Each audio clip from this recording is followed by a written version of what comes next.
glue.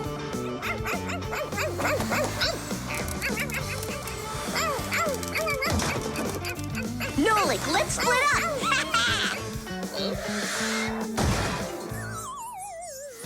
We're one cool team, am I right? Nah.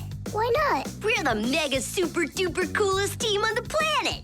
What do you say we do everything together and never ever fight with each other? All right. Children, if you look right here, you can see that the handle has broken off the professor's favorite mug. And it's our duty to fix it by gluing it back on. Here they are, the inseparable friends. Class, quiet down. Since the two of you were late today, why don't you go fly over to the warehouse for us and get the glue? Yes, sir. Yes, sir. They crack me up. Is there any glue left in there? Nolik, try jumping on the tube a little. Great, there's plenty. Our super duper team has done some super excellent work. What's going on? Our hands are stuck. We gotta pull. This glue is sticky. With the help of glue, you can stick almost anything together. Paper, plastic, glass, rubber, wood, and even metal. The reason that glue works is because everything, even an ordinary sheet of paper, has a rough surface. Just look at those pits and ridges. If we take 2 sheets of paper, fill those pits with glue, and press them together, the molecules of the glue will start joining with one another. After that, all that's left is for the glue to dry. Now what? How about we fly like this? Good idea. Everyone will laugh at how funny we are. Heads up, everybody.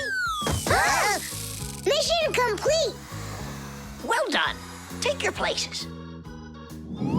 And put your hands on your desk. We can't do that. We got glued together. It's all right. Come on over here. We don't want you to take our hands apart. We're sure this glue's gonna make our friendship stronger, right? You really think friendship can be measured like that? Jump!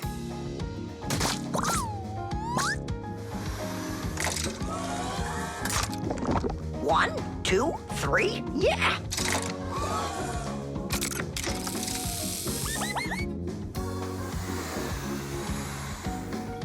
Tish!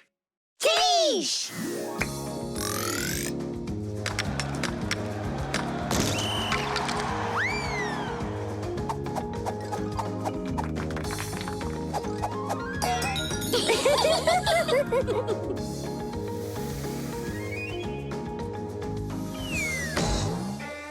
Come on, I need to go over there. Well, I need to go over there.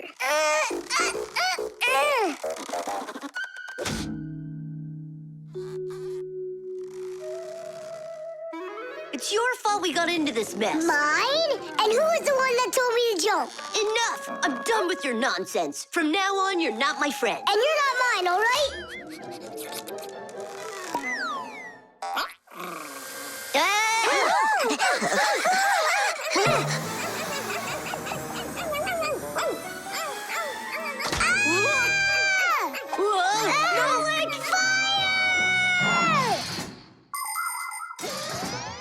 Like many of the common substances people use, glue was invented by nature itself. For example, fish glue their eggs together, and mollusks produce a sticky liquid that lets them stick to any surface. A spider smears glue on its web. A swift uses saliva to bind its nest, while caterpillars use their saliva to spin their cocoons. The sap from a pine or a birch tree is glue, and an egg's sticky whites can be used as a base for glue. But today, most of the glues that people use are made in factories. When working with glue, it's important to air out the room from harmful fumes and to follow all other safety instructions. And try not to get glued to anything. It might be very hard to tear yourself away from it. Nolik, hang on!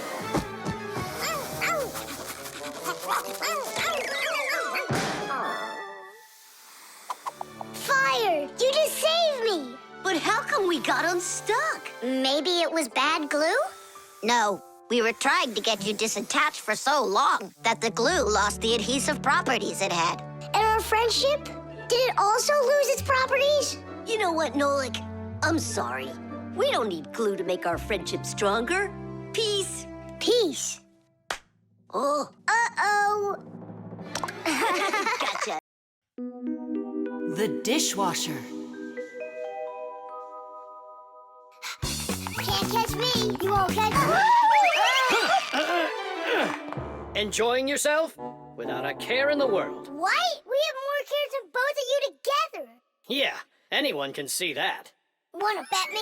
How about we try doing your job and you try doing ours? And whoever loses has got to grant the other's wish. We have a dishwasher here in the kitchen that isn't working, and you're distracting us with your nonsense. Wait a sec. Let's do it.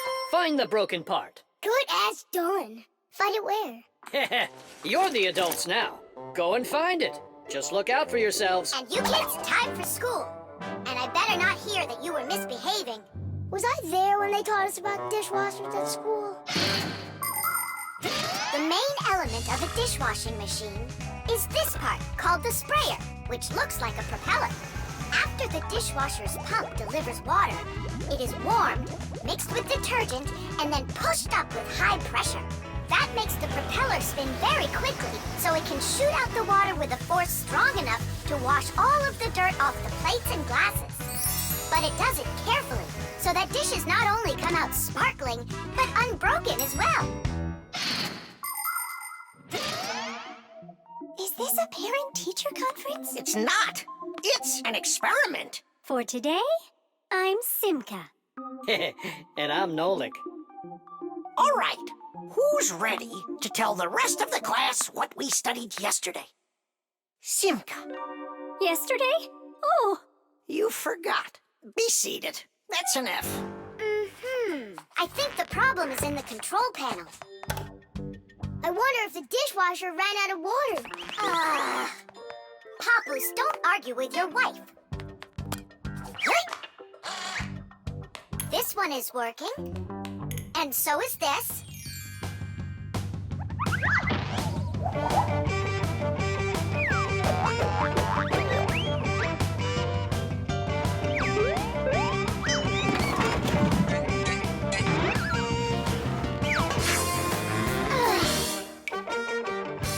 You know what? Why don't we just wash those dishes?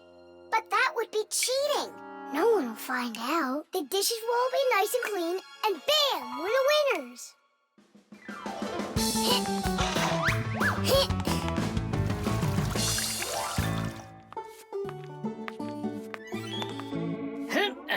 Check it out, we are all done. How come the indicators aren't lit? Fixies have to fix things. And what do you call this? And you, did you both go to school today? Of course we did. I mean Simka, got an F for her answer. Well, thanks, Marcia. And did you play with Tom Thomas? You know that we don't show ourselves to people. Tom Thomas isn't any human. He's our friend. Either you play with him, or you both lose, just like we did. No way. We'll play another round. The earliest kitchenware appeared about 7,000 years ago. Early people made these containers from stone or wood. Another kind of container for holding food was woven baskets. The baskets would be lined with clay for durability. Once, one of these baskets fell into a bonfire, and lo and behold, the wood on the outside burned away, while the clay was now hard as a rock. That discovery led to the invention of clay pottery that is still in use to this very day. Later on came the development of glass, metal, and cast iron cookware. The world's richest people can even have food served to them on dishes of silver or gold. Today, kitchenware is not only a practical convenience, but it can decorate any home as well. Forget it. This is impossible. Let's just tell them we give up. Simka, how come this button is crooked and not sticking out? 'Cause the button got jammed. Yeah, Nolik, you figured out what was wrong.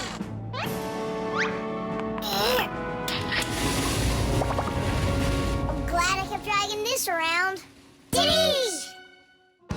1, Papus, 2, we fixed everything. Really? Does this mean you're playing with him? What, you think we're some quitters? Ha! 5. Then which one of us is the Ready winner? or not, here I come. Let's call it a draw. Each team gets one wish. Our team wants you to fix my app. And you finish this game with him. Piece of cake. Mwah. The jewel. Tom Thomas, it's time to eat. Where did it go? Chusaka, did you see this tiny little... I can't believe now I'm asking a dog. Tom Thomas, are you looking for us? Hey, Fixies, maybe you can help me. One of these stones is missing. And so? And so, this pin is very valuable. And so's the stone. If I don't find the stone soon, it's gonna be the end. Honey, your lunch is getting cold. There's no reason to panic. Your precious stone will be found. Wait a sec. Can stones really be precious? Of course they can. Gemstones are the most rare and beautiful of all stones, but it's not easy to find them. Diamonds, emeralds, rubies, sapphires, people find them underground and inside of mountains. Brave divers go to the bottom of the sea to find pearls. People have performed heroic acts and committed daring crimes to get these precious jewels. The magical shine of gems can both enchant and ruin. Remember, only gems acquired honestly bring happiness.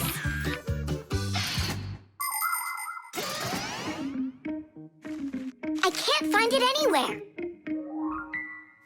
Maybe Chusaka took it. She saw that it was valuable and... You're right. Chusaka, give us back the gem, all right? Give it back, we said. Why are you making Chusaka angry? Because she has to give the stone back. What stone, Simka? One that costs a ton. Dogs are supposed to keep treasure safe, but this one eats them. Maybe you didn't look carefully. For example, did you check inside That flower pot!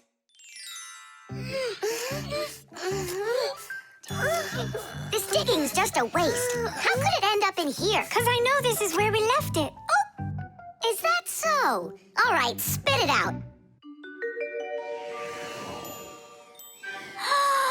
Look at this! A diamond! This will look absolutely perfect on my back-a-mat. But I was the one that found it. It would look perfect on mine, too. Let's bring our back-a-mats and try it on them. We'll put it here for safekeeping. Well, who could have taken it? We still need to check inside of Chusaka. You gotta be joking. She'll eat you up. Where are you going, huh? Inside Chusaka to get the stone out. No, don't, please. I'm ready to do anything my friend needs me to. By any chance, are you looking for this? Where in the world did you find it?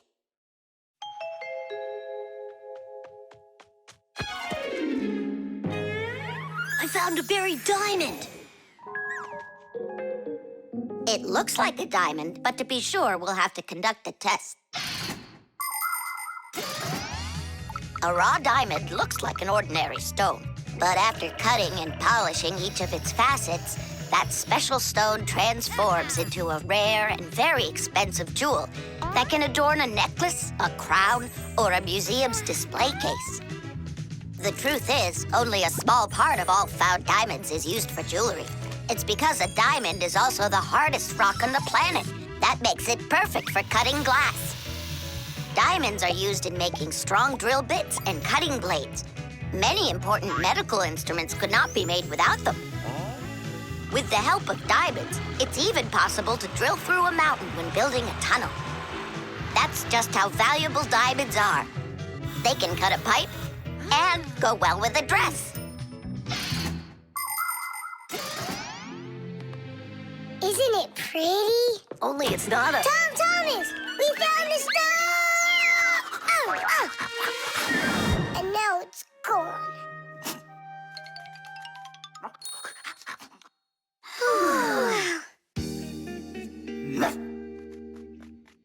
Chusaka did great! Oink, oink.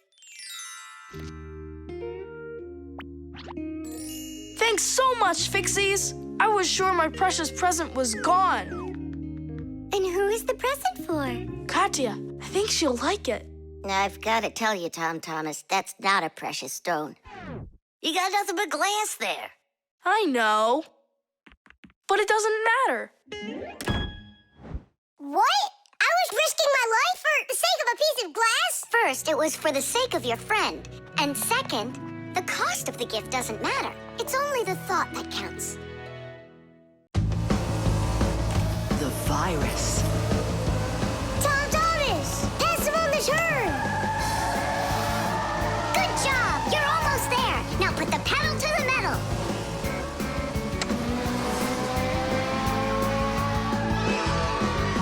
Titties! Ha! Take that, Johnny. You lose. You want to race him again?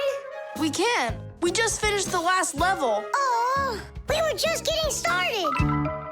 Wait a second. Let's see what it says here. Congratulations. Your prize is a smartphone and a collection of brand new levels to race. All right. Class. Click on it.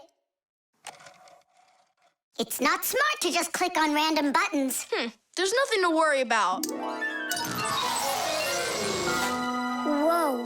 Hey, what's going on? Someone messed with the numbers. There you go. Didn't I warn you guys? Do you think it might have been Johnny? Johnny! Of course! He got upset that we won, so he put on the cap of invisibility. Then he snuck into the room and deleted everything from the computer. Stop! What are you talking about? A cap of invisibility. This has nothing to do with Johnny at all. Looks like you got a virus. Then we need to get Tom Thomas's mom in here. What for? Isn't it obvious? She's a doctor. She'll get rid of this virus in no time. That won't work. Quit it. A computer with a virus isn't treated like that. A doctor won't be able to help here, especially a dentist like your mother. Then who can help us? You need special software for that. Antivirus. A computer virus is a destructive computer program. It can not only delete or steal important information, but completely destroy your computer. And the scariest thing about this virus is that it spreads very quickly and can infect the other computers on the network, very much like a human illness. To find and stop these viruses, you need to use an antivirus program. Antivirus programs also protect computers against new infections. And by the way, your dad's computer uses antivirus software. And mine doesn't have it? No, you won't let anyone near your computer. You never have any time. Dad, let's do it later, okay? I've got to finish one more round. It'll only take a minute. Oh, look at that. The virus is starting to wipe out everything now. That means this computer will disappear. And this room, too. And all of us.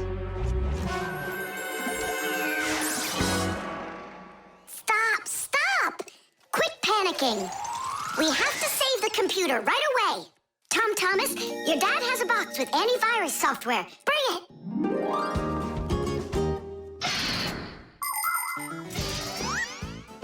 Games, music, cartoons. There are so many interesting things on the internet, but just like in the physical world, you have to follow some rules when you're online. First, you should only visit websites that you know. Sometimes a destructive virus could be hiding behind a pretty picture, and there are plenty of scammers on the internet. That's why you should never give anybody you don't know well your address, or send an SMS so you can download a free game. If you happen to get a letter or a text from a stranger, you should show it to your parents right away. Only communicate with people that you know. And don't just sit all day playing on the internet. There's still nothing better than going outside and playing with friends in the fresh air.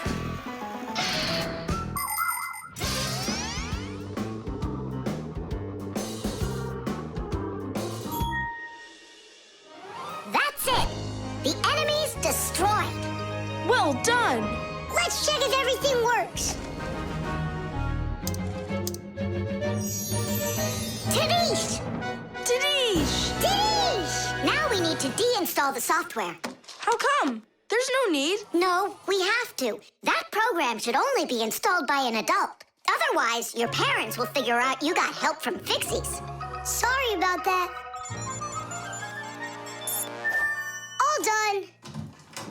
And here comes my dad. Dad, will you install this on my computer, please? You need it right away? How about a bit later? No, we can't keep putting it off. There you go. Now your computer is protected. How come you became so responsible all of a sudden? Oh, Dad, you don't know what kind of viruses are out there roaming the net. You're so right. The baby doll.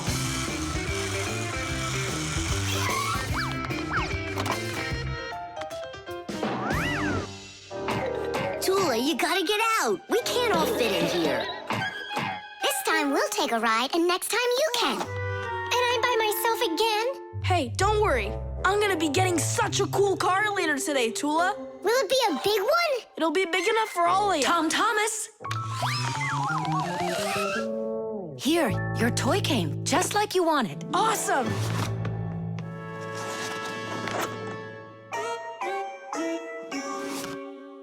Wait, what is this? A baby doll? Splendid. Mom, where's the car? Oh, it's gotta be some mistake. I'll find out for you. I'm calling them. It's good to be a kid.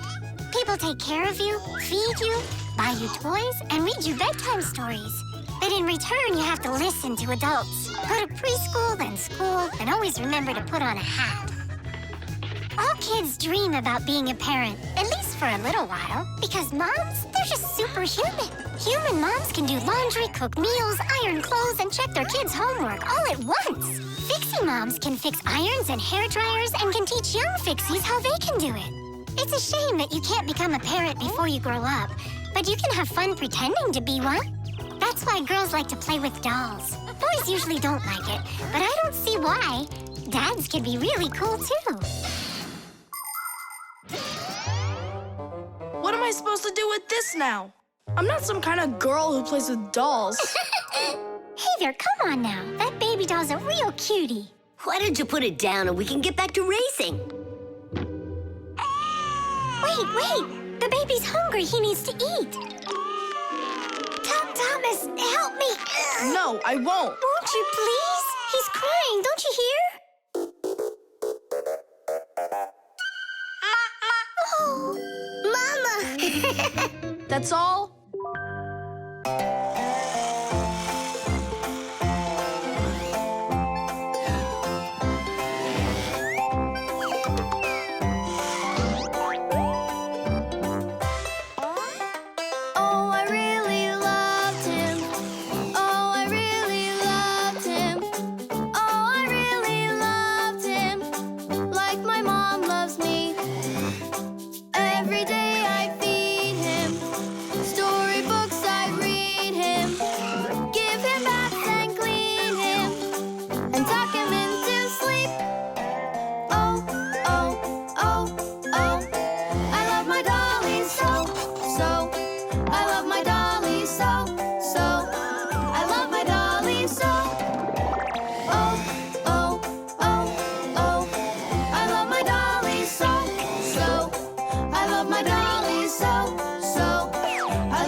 What happened? The dolly disappeared. How? Thomas, have you seen him? No. I'm not watching after that boy. But what if something terrible has happened? My dolly's eyes were shiny, toes and fingers tiny. He never acted whiny. I love my dolly so. Now my life is gloomy. How this happened to me? I can't find my cutie. My dolly's gone, oh no. Oh no, oh no. Where'd my dolly go? Where'd my dolly go?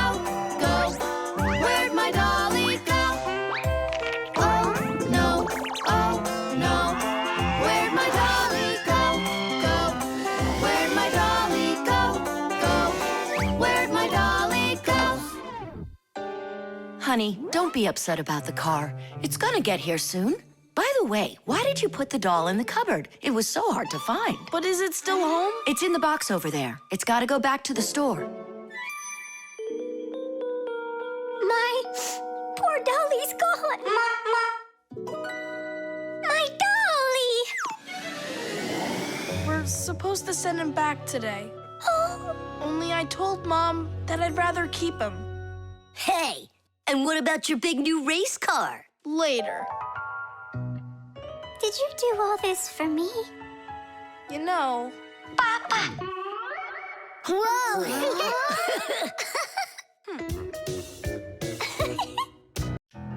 The time machine.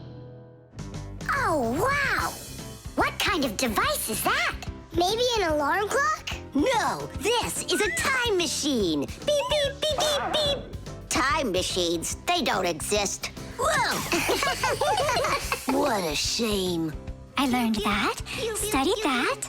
Well done, Tula. What did I just bump into? What do you mean, what? Into a time machine. But I thought time machines aren't for real. Of course they are. You get in and take off for the future. Or the past. Splendid.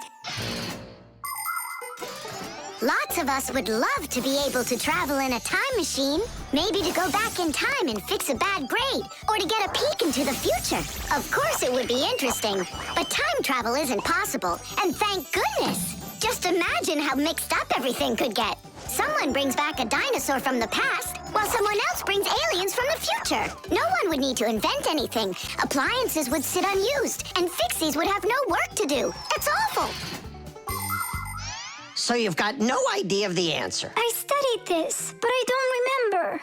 Too bad, because tomorrow we've got a hard test. Make sure you're prepared.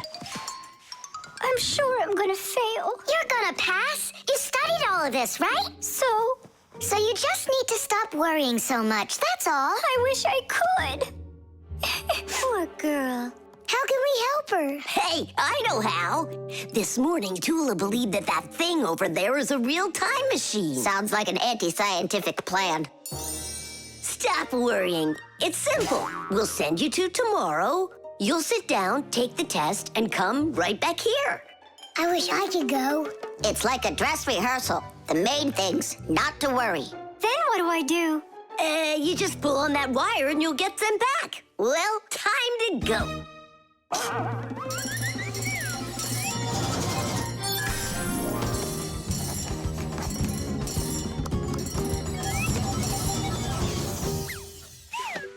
Wow, it's tomorrow. Hi there. Are you ready? Uh-huh. Grandpa's got sick, so I'll be giving you your tests. I'm scared. Don't worry, it's just a rehearsal. Well then, who had the best test? Congratulations, Tula! Oh, So cool. Awesome. that wasn't scary at all. Impressive. By the way, what's wrong with the professor? Grandpa's... You know, don't you? A bolt fell on his head. You dropped it, remember? I did? Yeah, yesterday. I'm not sure I like this future.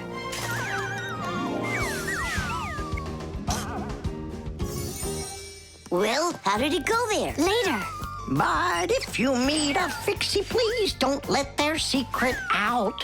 Oh, Leave this on until tomorrow. what is this? Come back. No! If I do, I could hurt you. Me? What for? Wouldn't it be incredible to travel into the future and see what you will become? Unfortunately, that's only possible in our dreams. But if you have a dream and aren't afraid of challenges and setbacks, your future can turn out just the way you imagined. Do you want to become a champion? Then you need to start your training right away. Do you dream of becoming the best programmer in the world?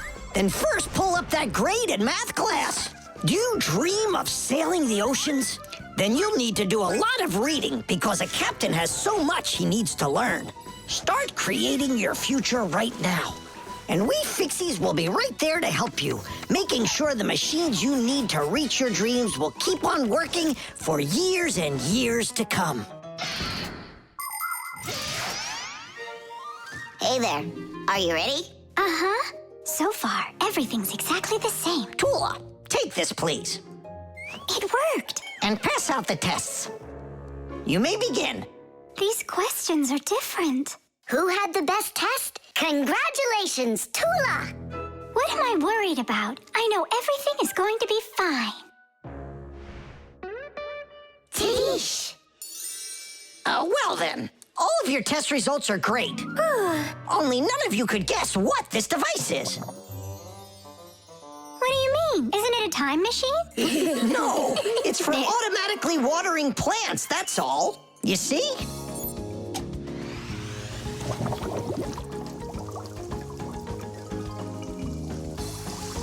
Cool, right? Wow, it's fantastic. So hang on. You guys tricked me? But you passed the test, right? Well, all right. Then I forgive you. The backpack. All right, homework's all done. Time to play? Tom Thomas, is that how you pack your backpack? Why not? What's wrong with it? I don't know how you think you're going to find anything at all in there. I will too. Then go and find your ruler. Here you go. An eraser? Hang on, I'll get it. Where is it? You can't find it. What a shame. It's because this backpack is so lousy. The backpack is just fine. If you don't want to lose anything, you gotta pack it carefully. Or have a pack-a-mat that can just hand everything to ya. Oh yeah, that's just what I need, a pack-a-mat. Only Fixies have pack-a-mats. And I'm gonna have one. I'll make my own. There's no way. Way? Because I'll help him do it. Sure, Nolik. A backpack is a bag with shoulder straps attached. It was invented to make it easier to carry heavy loads for long distances, and also for freeing up the hands. Backpacks help us maintain good posture and avoid slouching by putting the load's weight onto our back muscles and our spine. And you can fit so many things into a backpack, especially if the backpack has lots of separate compartments and everything is packed nice and neatly. The first backpacks were quite heavy and uncomfortable. They were made out of wood and leather. These kinds of backpacks were worn by ancient hunters. Later on, lighter backpacks appeared that were made out of canvas and became quite popular with travelers and soldiers. Today's backpacks are so light that even kids can carry them. Testing of the world's first pack-a-mat design, especially for humans, begins. Ready? Ready to go. First thing out of your backpack, pack-a-mat, an eraser. Got it. Watch me.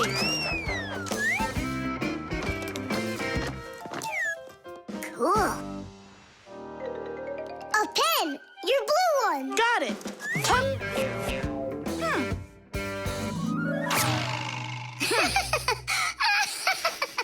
We're experiencing technical problems. We need a break. Testing of the world. I know. Just start. Take out the eraser.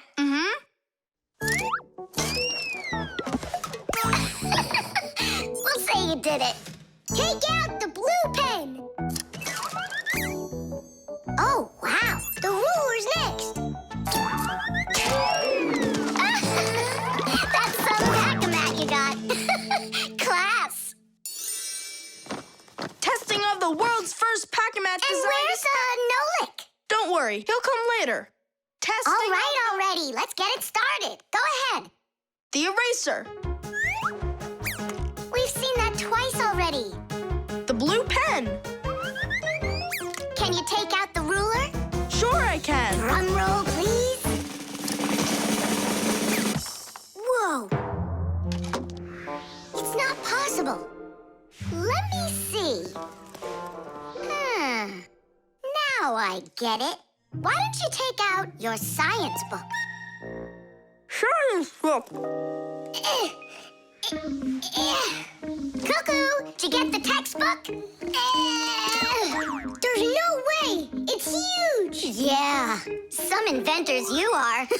Your invention calls for a little improvement, and I know what it is. What? Just make sure that when you put things into your backpack, you do it neatly. Do it neatly. Takes forever and it's boring. I'm gonna show you how to make it fun. Ha-ha! Whenever it's a school day, a backpack's all you need. A backpack's all you need. A backpack's all you need. Your pencils, books, and papers will fit inside indeed. Will fit inside, will fit inside, will fit inside indeed. Without a backpack on your back, you won't get by. You won't succeed. But with a backpack on your back, you will go far indeed. Whenever you go hiking, a backpack's all you need.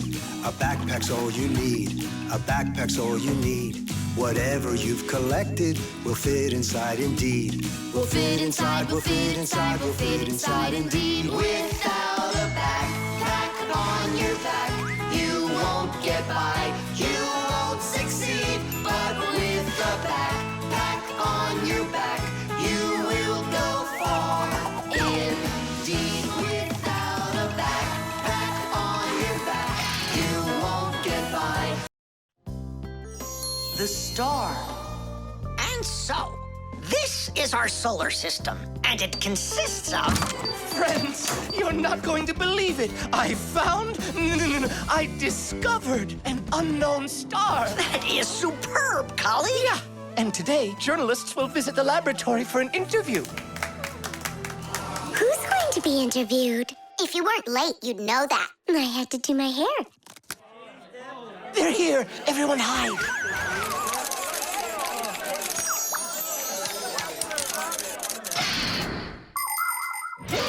There are lots of galaxies in the universe with billions of hot glowing spheres that everybody knows as stars. Stars are each born out of huge clouds of gas and dust that are called nebulas. We see stars in the sky as tiny dots, but that's only because they are very, very far away. The closest star to our planet is the sun. Even though the sun isn't the hugest star, it still gives us the heat and light we need to live. Professor Eugenius is a celebrity now, on a global scale. Yeah. Hey, did you see? Verda also got on the cover. No joke. Where? And I think we look pretty good together. So, who wants my autograph? We'll have to wait till after school. It's time to go. Hey, aren't you going? Not right now. My colleague and I have more important business. What colleague? The professor. Both of us have become celebrities. Verda, you got on that cover totally by accident. Somebody's jealous. Well, we've got our new star.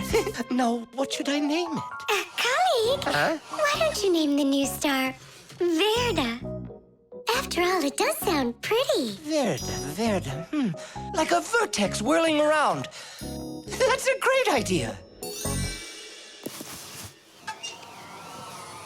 It's a shame you didn't get my autograph, because that new star now has my name, Verda. And now an elaborate celebration needs to be thrown in my honor. I mean, mine and the professor's, of course. What celebration you talking about? With a red carpet and flowers. Why are you just standing there? Make it happen. The poor girl thinks she's a star. Absolutely. So what can we do about it? With lunatics, it's better not to argue. That's what I read. Then let's play your silly game.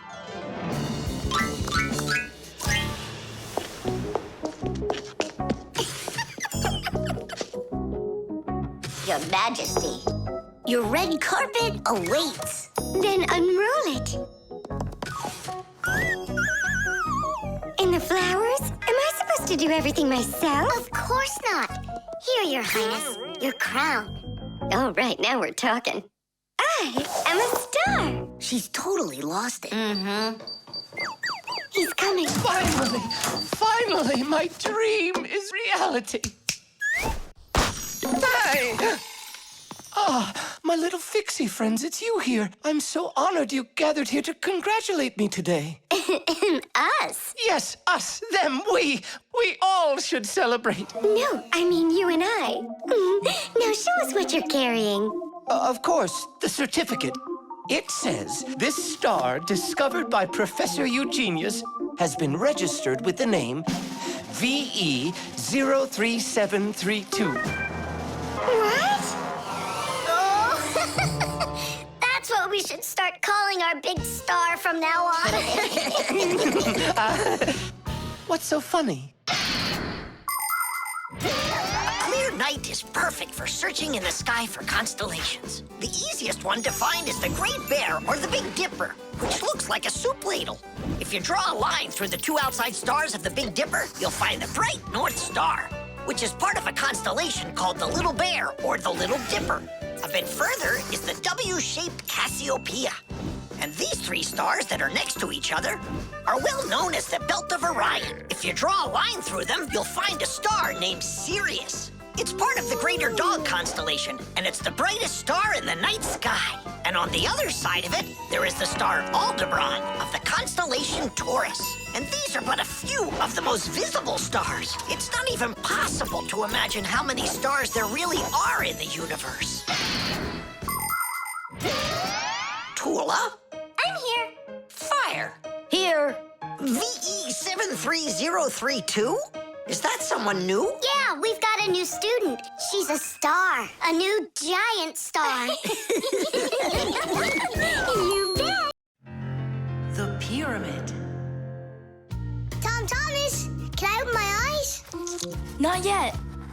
Hurry, will ya? That's it. I'm ready for the contest. Ta-da! Wait, that's a pastry. This is a pastry, Nolik, but this is an Egyptian pyramid. Oh, wow. Doesn't it look just like an anthill? Sure does. I remember when Grandpoo's told us that inside of those is a labyrinth and a mummy of a sparrow. No, a pharaoh. The Egyptian pyramids are simply amazing ancient structures. The biggest one of them is the Great Pyramid of Cheops. It's more than 4,000 years old and over 100 meters tall, like a 40-story building. How it was possible to build such a giant way back then is still a mystery. There were no hoisting cranes in those days.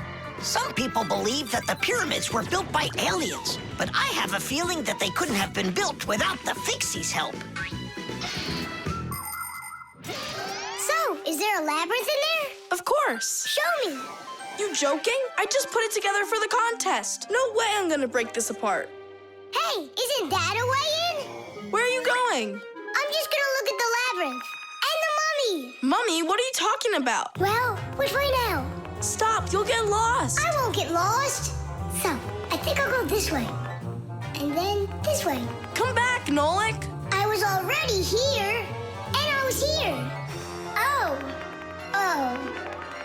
Oh. I did get lost. You were right. What?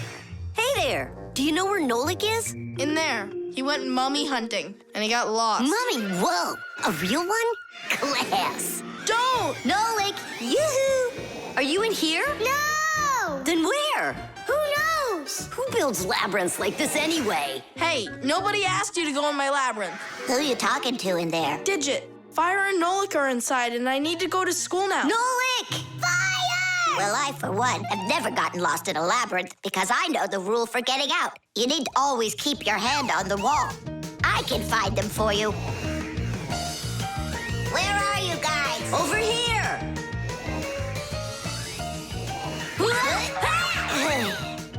I forgot which of these walls I was touching with my hand.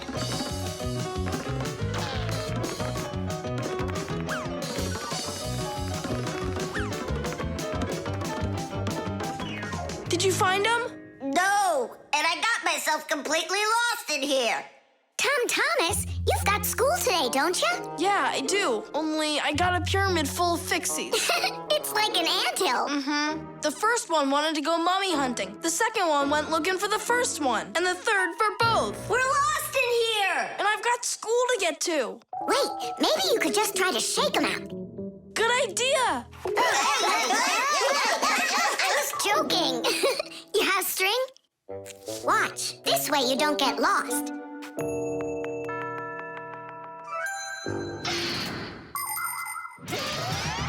When you're going on a trip, think about how to keep from getting lost and how to find your way back.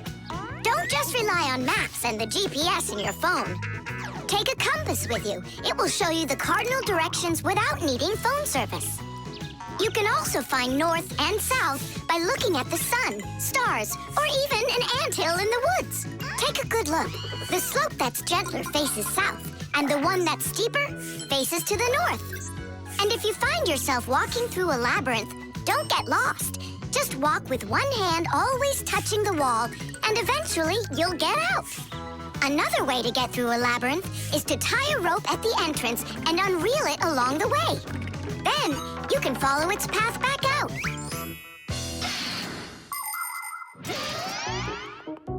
Here's the first one, and the second. And Nolik?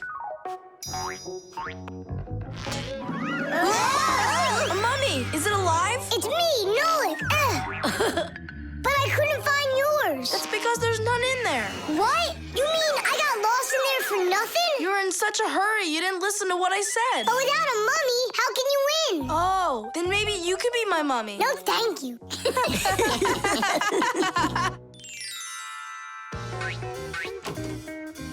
Well, did you win a prize? Uh-huh.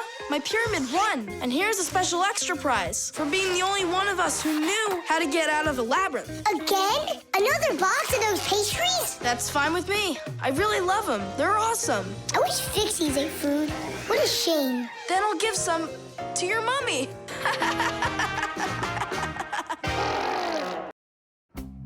The bird feeder.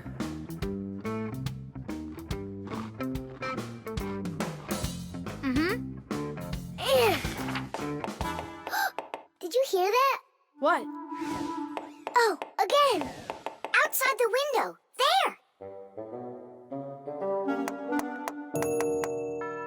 Huh, a little bird. He's beautiful. Uh-huh, only he looks sad. Just wait till he sees what I'm gonna do. I guess he doesn't think you're funny. That's because he's cold out there. He wants to eat, that's all. Maybe we should make a feeder for the poor bird. Do you know how to make a bird feeder? No, but we both know someone who knows everything. In the winter, it's not easy for birds to find food under the snow. Luckily, many people come to the rescue. They build little houses for the birds, designed to hold food. The name for these houses are naturally bird feeders. Bird feeders can be made out of wood, plastic, or even something as simple as a milk or juice carton. Building a bird feeder by hand isn't hard to do at all. But building it is only one part of the work. What's most important is remembering to keep it filled with food. Well, shall we start?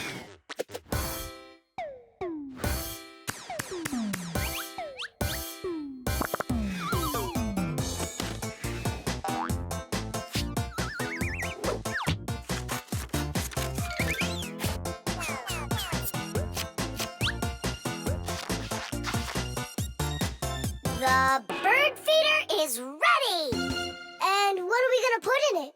I got an idea.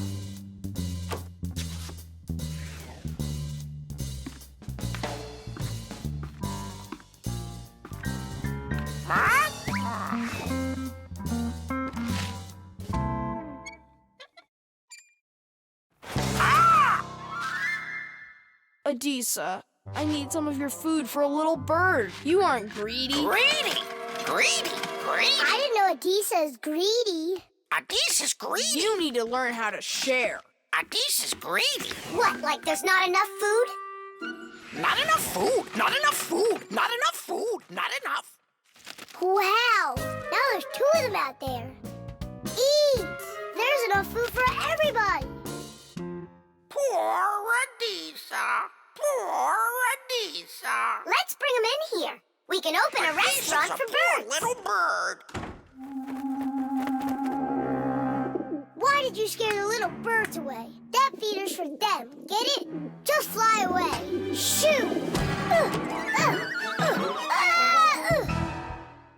He's bullying our friends. Hey, you leave! Leave! You'll never chase him away now. We'll see about that. Aha! Serves you right, Pigeon. It's not nice to bully little guys. Yeah, and how about big guys? It's all right to bully them? The poor pigeon also wants some food. Food! Food! You sure? Sure! Winter can be beautiful, but also very cold. Animals have different ways to prepare for when the weather gets cold. Some birds gather into flocks and migrate to where it's warmer. You could almost say they're flying to a resort. Squirrels, hamsters, and chipmunks collect and store nuts, mushrooms, and pine cones. There are many people who don't have pantries that are as well stocked. Badgers and bears eat a lot of extra food in the fall, and then go to sleep in their dens and burrows for the whole winter. Fish also sleep in the winter, only they're at the bottom of rivers and lakes. Frogs, snakes, and even wasps burrow in the ground, while hares, foxes, and wolves grow thick coats that protect them from the freezing cold. Although it isn't easy for them to find food.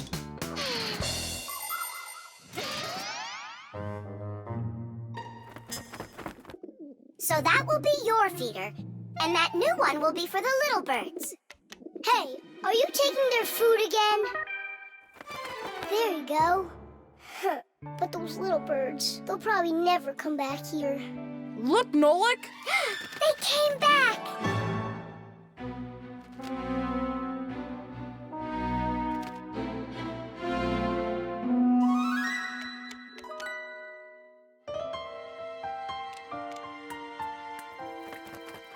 Ah, they're full and happy. It's so nice. Tidish!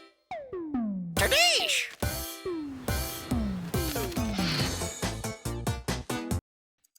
Plastic. Chug it! Go! Chug it! Go, Tom Thomas! Faster! You can do it! Faster! Come on! Chug! Chug! You're almost there! Tidish, that was one fast time. If you could just keep up your training, you could beat the record!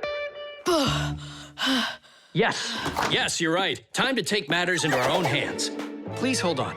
Tom Thomas, did you take out the trash? I didn't have time yet. Good. That's just what I wanted to hear. And that bottle on your desk, do you need it?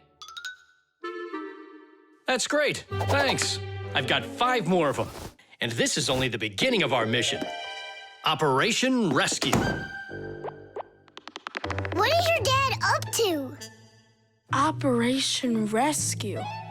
Could be... Your dad might be a superhero! Do you think? No, you're too funny for words. What's so funny about that? Who else would be taking part in rescue operations? And those bottles, you think he needs them for heroic deeds? Or maybe he decided that it's time to sort your plastic waste. Do what? Plastic is a durable and practical man-made material. Lots of useful things are made out of it. Packaging, toys, appliances, and even furniture. But you shouldn't just throw out things that are made of plastic. Nature can't digest it, and so all that plastic will leave the earth covered with a thick layer of trash. To avoid that catastrophe, we all can help. Put plastic into specially marked containers, and then instead of harming the planet, it can be turned into something useful. No, that doesn't make any sense. Simka, superheroes do not collect trash. And we'll prove it, you'll see. Of course. It's our evolution. I mean, a revolution. Together, we'll save planet Earth. You're so lucky, Tom Thomas. Together we'll save planet Earth.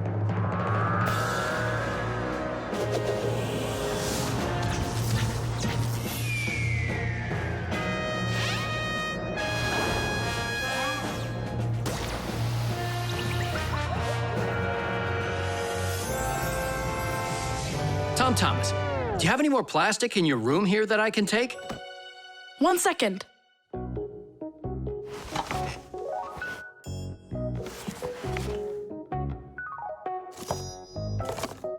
You still use those things? For such a noble mission, it's not a problem. All our useful things should be taken care of. Dad, I really want to do it with you. Want to do what? What you're doing. You know, the operation. About saving the planet, like you said on the phone. Ah, you mean sorting out the plastic, don't you? Sure. I've got a couple of these boxes filled up already. Will you help me take them to get recycled? Really? What for? Just dump it out with the trash. Son, if we don't start doing what we can to recycle, I'm afraid our planet will become one big dump.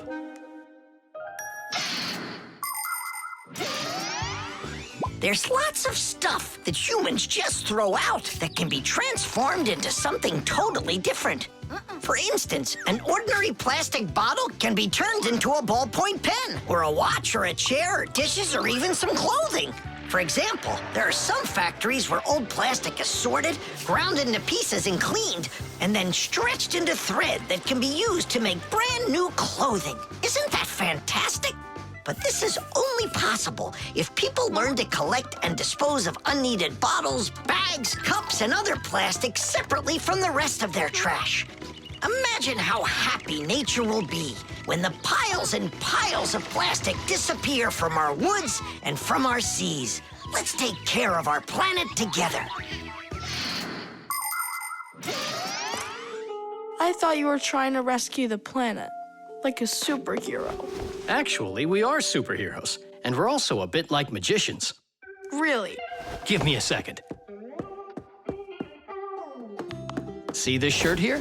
It's made out of recycled plastic, like that. Cool, right? No joke! So, you ready? Then it's time to go. Those lucky humans, with their trash to sort, and we Fixies do all that we can to make appliances live longer. That way they don't get thrown away. And we should sort our trash as well. That's a good idea.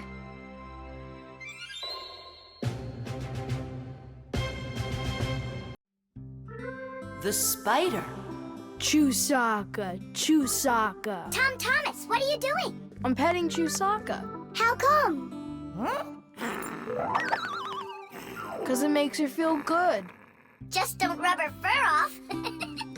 You're just jealous, guys, because you don't have any pets of your own. What do you mean? We've got a pet. Yoo-hoo, Buggy! Buggy! She was in the vent the last time I saw her.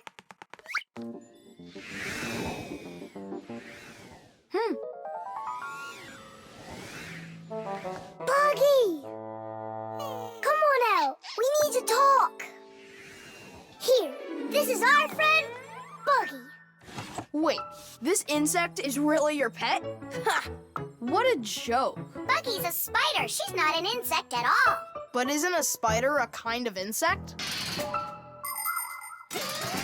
Insect is the term used for mosquitoes, flies, beetles, dragonflies, butterflies, ants, and many others. Spiders certainly look a lot like insects. They have very similar legs. But spiders aren't insects. They're arachnids. Insects have 6 legs, while spiders have 8 of them. Many insects can fly, but spiders can't. But spiders can weave spider webs. They may look beautiful, but really they are traps for hunting insects.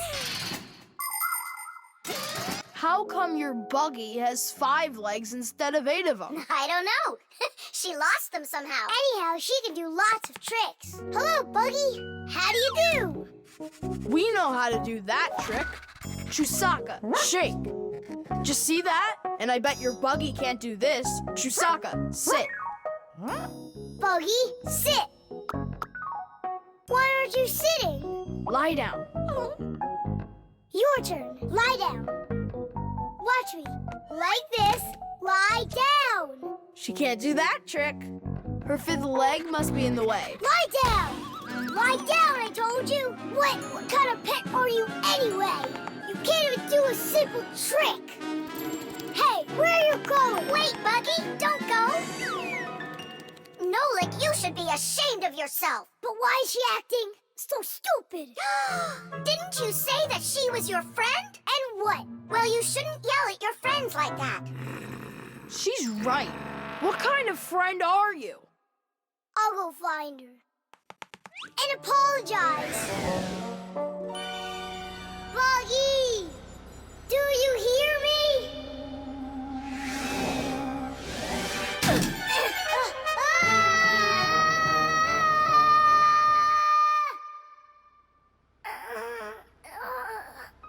Where am I? Ow! Wow, it hurts. Hey! Can you hear me? Somebody help me, please. Buggy, is that you? I think I broke my leg. Could you help me out, Buggy? You don't want to help me. You're right. I don't deserve it because I've been a really bad friend. People like having pets to live with them in their homes. Dogs, cats, hamsters, parrots, fish, turtles. Some folks even get crocodiles. And the bigger the animal, the more work it takes to take proper care of it. But every pet needs love and care, no matter what size it is. Fixies like to have pets too. All sorts of little bugs, spiders, and flies. Fixies treat them as friends and take care of them. Of course, a little spider isn't as smart as a dog, but they also can be trained. There are some Fixies who have managed to domesticate such big insects as bees, beetles, and dragonflies. Fixies fly on their backs and use them to carry heavy loads. That's it. I'm stuck all alone in here. Forever. Simka? Oh, how did you find me? Buggy let me down here. Buggy, you didn't ditch me. I'm sorry. I promise I'll never ever yell at you again. Ow, my leg. Hang in there, Nolik. We'll get you out. It was so scary. You could have died down there. Yeah, I almost died. But you know what? Buggy saved me. Yeah, that's cooler than learning how to shake hands. Buggy sure is a true friend indeed. Does your leg really hurt a lot? Ah! Nah, it doesn't really hurt. I'm fine. I was just joking. Fasteners. And of course, all of the appliance's parts must be fastened good and tight.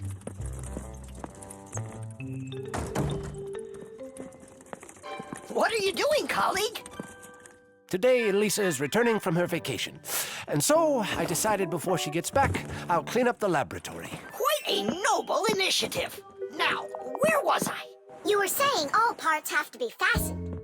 You're right. And what kinds of fasteners can you name? Fire? A screw? Mm-hmm. And what else? Another screw? That would make a total of 2 screws altogether. Simka? To fasten wood or plastic parts together, you can use nails. Nails are hammered in with a hammer. In metal or stone, you need to first drill holes for the screws. To help a screw hold better, it can be inserted into a special fastener called an anchor or wall plug. The difference between a machine screw and a wood screw is that wood screws have pointy ends. Machine screws go into holes that already have a thread, or into a nut. And what if there aren't any screws or nails around? Well, then a Fixie can turn himself into a screw and screw himself in, like this. Masterfully done. Fire, think you can do it? Of course. Yeah! Nolik? Is it okay if I won't go? What do you mean you won't go? Wait, I started on the wrong foot. No, I guess it was the right one. Don't be scared. You've done this 1,000 times. Uh-huh. You're right. You had to make sure the appliance was turned off first. Yeah, I should have. This time it's not going to happen to you. It's all under control. Go on. I'm still scared to do it. How about you try again? And who came up with this dumb screw idea? According to legend, the screw was invented in ancient times by the great Archimedes. Using his screw-type mechanism, Archimedes built a special machine for getting water out of a canal. In ancient Rome, people used wooden screws in presses to squeeze the olive oil out of olives. Screws were also used as parts of drills or as lifting jacks. But the use of screws as fasteners did not begin until the 15th century. Soon thereafter, screws became so popular that today it's almost impossible to find an appliance made without one. And if one of these little screws should fall out, we Fixies will come to the rescue. Because we don't just turn into screws when we need to hide from humans. We're always ready to do it when help is needed. Nolik, let's try it together. Don't be scared. We're here with you. Ready? And... Nolik, watch me, son. I haven't screwed myself in over 100 years, but I'm not scared. Did you see that? It's a piece of cake. Grandpa's? I'm stuck. It's all my fault. There's no need to worry. Professor Eugenius, can you help us unscrew Grandpa's? I'll be right with you. It got a bit rusty. It's probably old age. I know what will help. A drop of oil.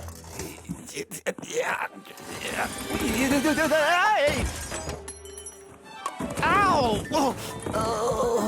Professor Eugenius, are you okay? I'm okay. Thank you for asking. Look out, it's going to fall. We need to fasten the shelf to the wall. Nolik, help! We can't do this without you. Simka, I'm scared too. Nolik, save me!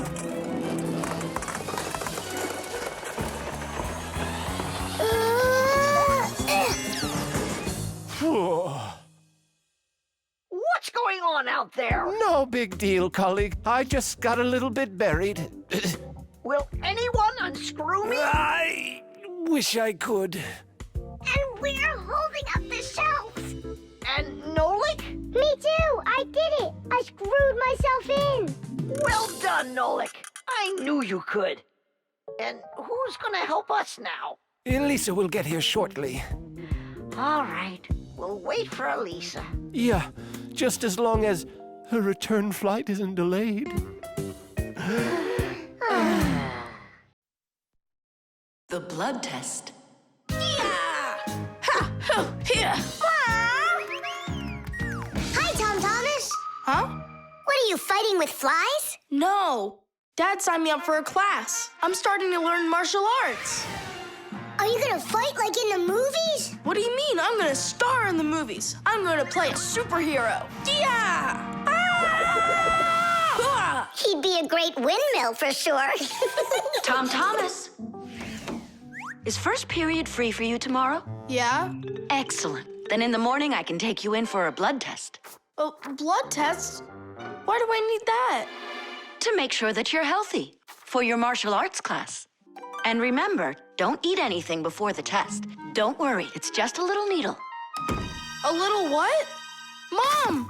And what if I take some other kind of sport, like chess, for instance? Then I don't need a blood test? What's up? Are you scared? No. Mwah. I'm proud of you. Dad never told me I need a blood test. It looks like our superhero's a little scared. I think I'd be too. Blood sounds scary. Nothing scary about it. A human body has a huge number of little tubes called blood vessels with blood flowing through them. The blood carries oxygen and nutrients to the cells, takes away carbon dioxide from them, and protects them from harmful microbes. To be sure if you're healthy or not, it's often necessary to have a blood test. The most accurate results come from blood that is taken from a vein. The sample is analyzed to see if everything is all right, and if not, the doctor will prescribe a treatment. You see, it's totally safe. And there's nothing scary about it. Oh, blood should only be drawn on an empty stomach. What's that mean? It means no eating before the test. And what happens if I eat? Well, Then they won't take any blood from you. That's an idea. What's an idea? I got no idea. Okay, good night. You're really not scared at all? Mm-mm. For some reason, I don't believe him.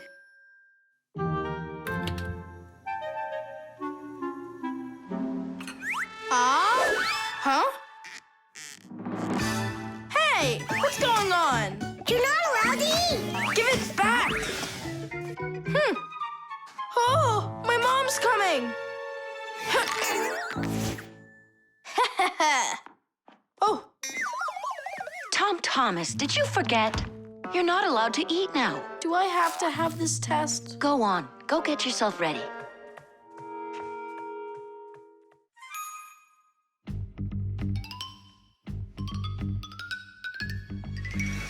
Are you trying to run away?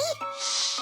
I thought you wanted to be a superhero. You're being nothing but a coward. I'm not a coward. You are. I'm not. You're acting like one. Anyhow, I'm not going there. Don't even think about it.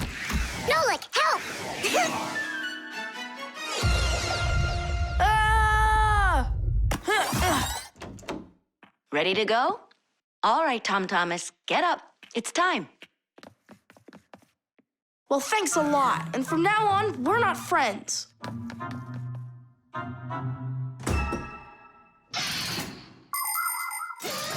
Making an accurate blood analysis is not a simple task. Originally, this work was done by people that would examine a drop of blood under a microscope. Today, in modern laboratories, technicians analyze blood with the help of smart analyzing machines. These machines can do the job much faster, and they don't make mistakes like people can. After you give some blood to be analyzed, the test tube is sent on a real journey to reach the laboratory for analysis. In the laboratory, it moves from one analyzer to another, each one of them examining a different part of your blood. Then, all of the data is put together, and that's it. The blood test is done. You can get an email when the report is ready and check the results online, so you don't even have to go out to pick it up. Pretty cool, huh? Thanks to you, we just lost our friend. It's because he was being a coward. And if it's my fault at all, it's only a little bit. Fixies! Are you here? We're here. Look what I've got! A certificate for bravery. You had the blood test, and you weren't scared? Look! Way to go! So, are we friends again? Of course we are! All right. Then can you teach me a few of those moves? Yeah, sure. Wow! Yeah! The window.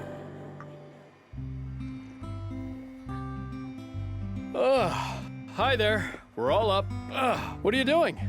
I'm washing our windows. It looks like that thing's doing the washing. You guessed it. It's a window washing robot. I borrowed it from a neighbor to try it out. We should buy one for ourselves. I don't get it. We've already got one robot. Robot. So we'll have two. One for the floors and one for windows. I can clean the windows. But it can be dangerous work. What's so dangerous about it? I'll just go and wash them right now. And instead of a robot, we'll buy something useful. Like a skateboard for a boy. I've already got one. So you'll have two. Class. Uh-huh. If you say so.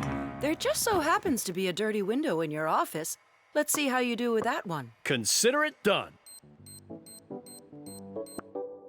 Mm-hmm. And we'll clean the tiles with the robot. A window is much more than just a hole in the wall. Windows provide houses with light, ventilation, and views to the world outside. Modern windows are made with several layers of glass. Between each layer is a space that's filled with air. The air works as insulation to keep heat from escaping outside. Do you know how to tell how many layers of glass your window has? Just shine a flashlight at it. The number of reflections tells you the number of layers.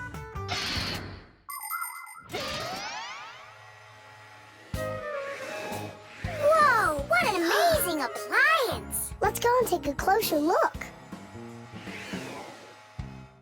You'll really buy me a new skateboard, Dad? That's what I said, but first, I've got a window to wipe.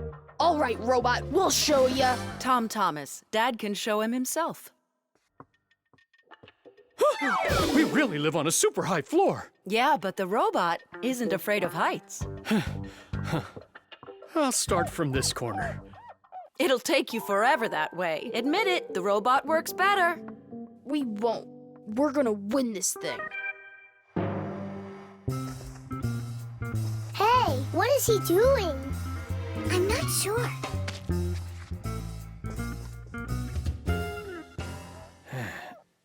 Huh? Mom! The robot made such a mess in there. It's impossible. Look. Good joke. Just wait.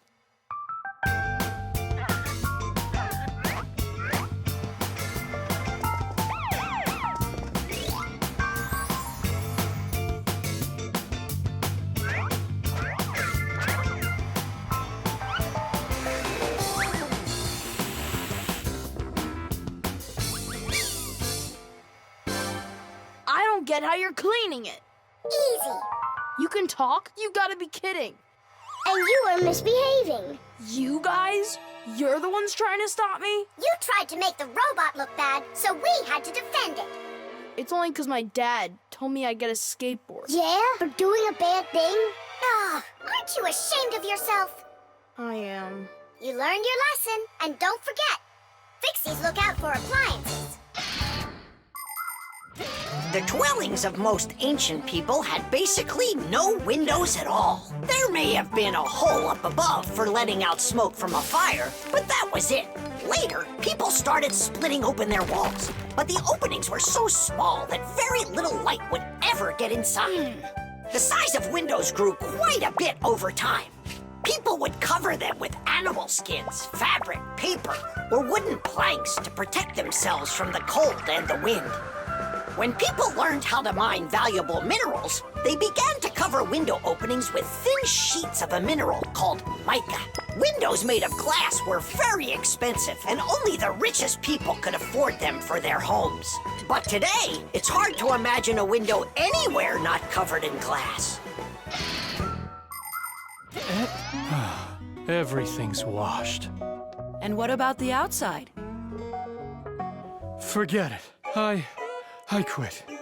Would you wash the back with the robot? Yeah, consider it done.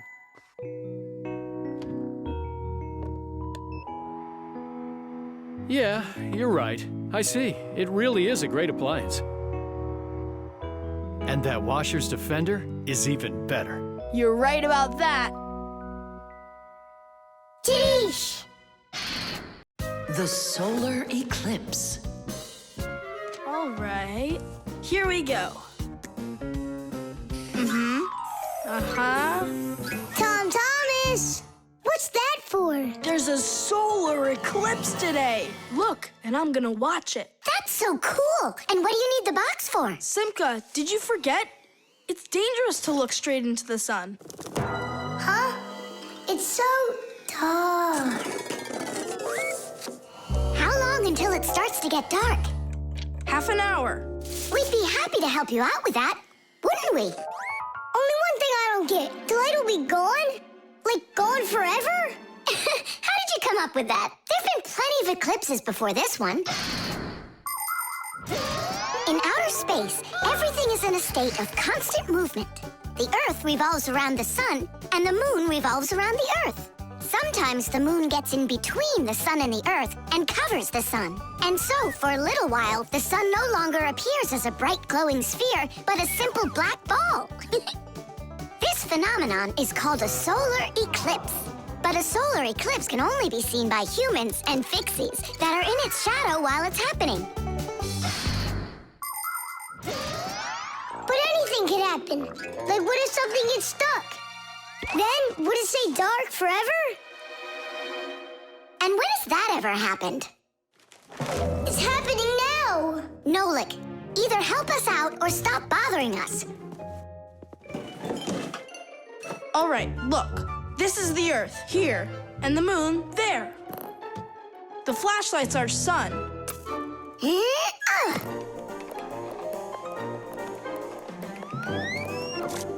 You see?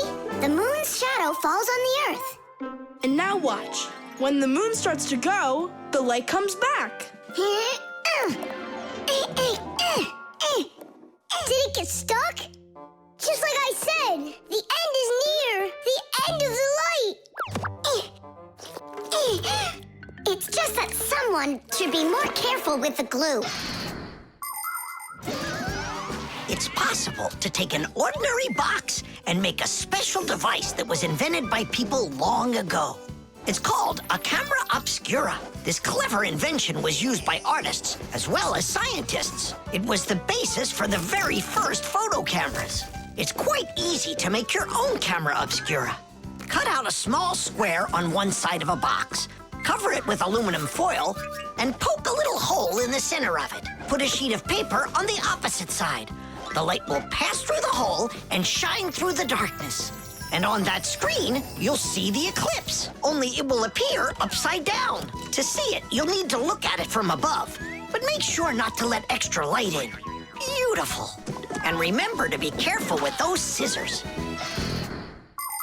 But don't you understand that it's scary in the dark? And it's impossible to live in it. Don't be a coward. You glow in the dark. But what about Tom Thomas? Is he gonna have to walk like this?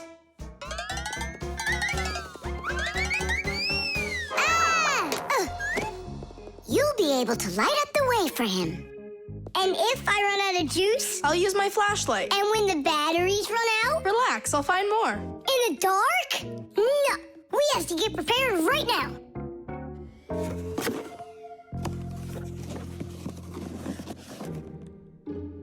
Can you see the sun? Uh-huh.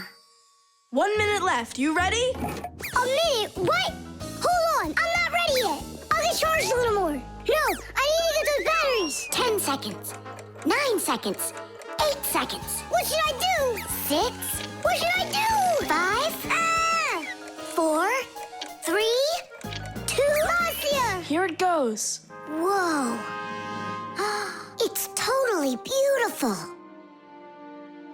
Nolik, come on out. You'll miss everything. It's amazing. Class, it's so awesome that we did this. Look, look. Now the sun's coming back out. Show it to me. It really didn't get stuck?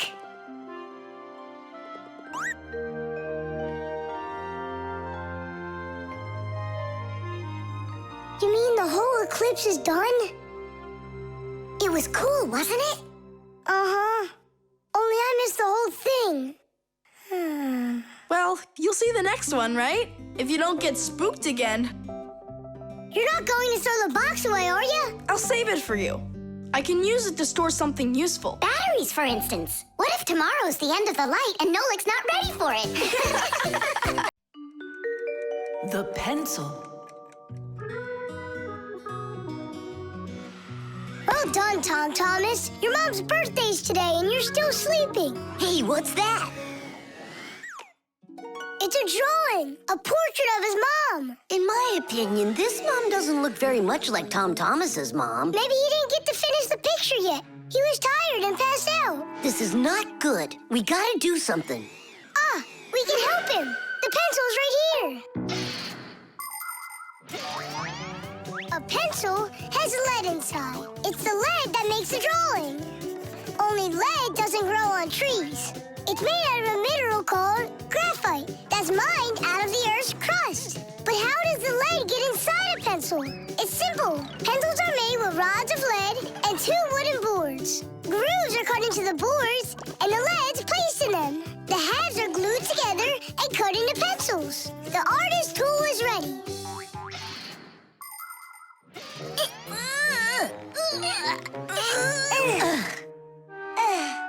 This isn't gonna work.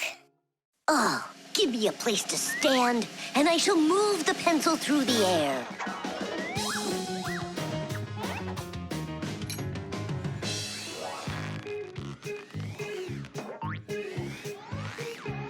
Try and get it closer to the drawing.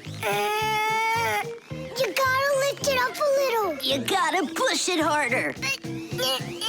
Nolik, we're blockheads. Look, there's a pencil sharpener. A piece of lead. That's all we need. All right, let's check out how it was done by the old schoolers. By the great masters, like us. Yeah, she could use a little more hair. And a hat, too. And a bow around her neck. Beautiful. And Chusaka's gotta be in there. Yeah, let's keep drawing.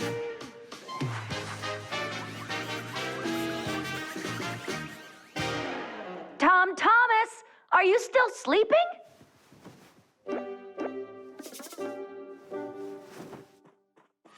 Fixies? No need to thank us. Where's my drawing? What have you done to it? If Mom sees this piece of art you created, she'll go and faint. I know it. From happiness, right? Fright's more like it. Does that look like my mom? Well then give it to your dad. Your dad won't faint, I know it. But it's my mom's birthday, not my dad's. You gotta be kidding me.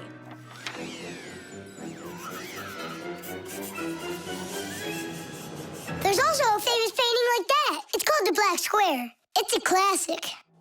You don't think she'll like it? People want to remember the highlights of their lives. And so they take photos of nature, of their families, of themselves, even of the food they eat. People have been doing this even before the invention of photography, by drawing. An artist might draw the sun, a river, some apple trees, and soon he's made a landscape. And if the apples aren't on trees, but on a plate next to a vase, cup, or basket, then a still life is what it's called. If a person's in the center, then it's called a portrait. And when artists make pictures of themselves, it's called a self-portrait. Of course, it's easier for us to take a quick photo of things we pass along the way. But just like the old masters, we put a piece of our souls into our drawings. And if you draw more often, you'll see it for yourself. I promise you that. Maybe you could just give her one of your older drawings.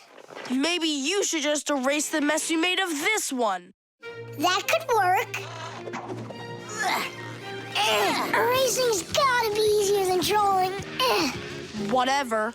There's no way you can make it worse. Hey, I think I know a way you can fix it. You can use the eraser for drawing. A portrait. Portraits don't seem to work out too well for us. But a still life drawing is a piece of cake.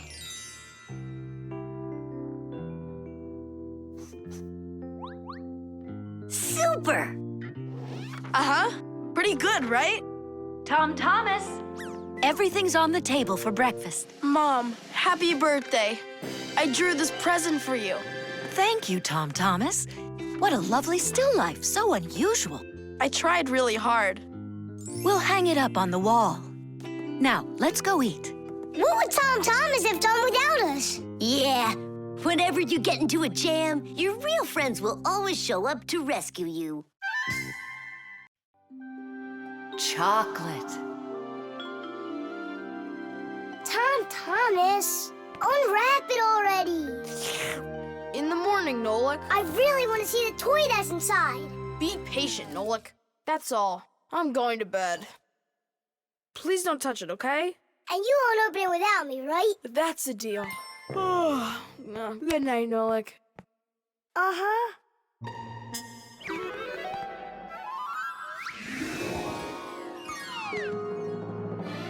And what are you doing in here? Me?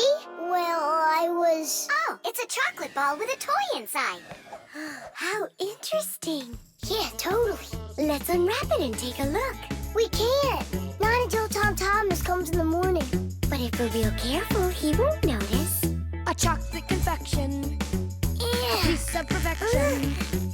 Perhaps like a gift that's shining bright.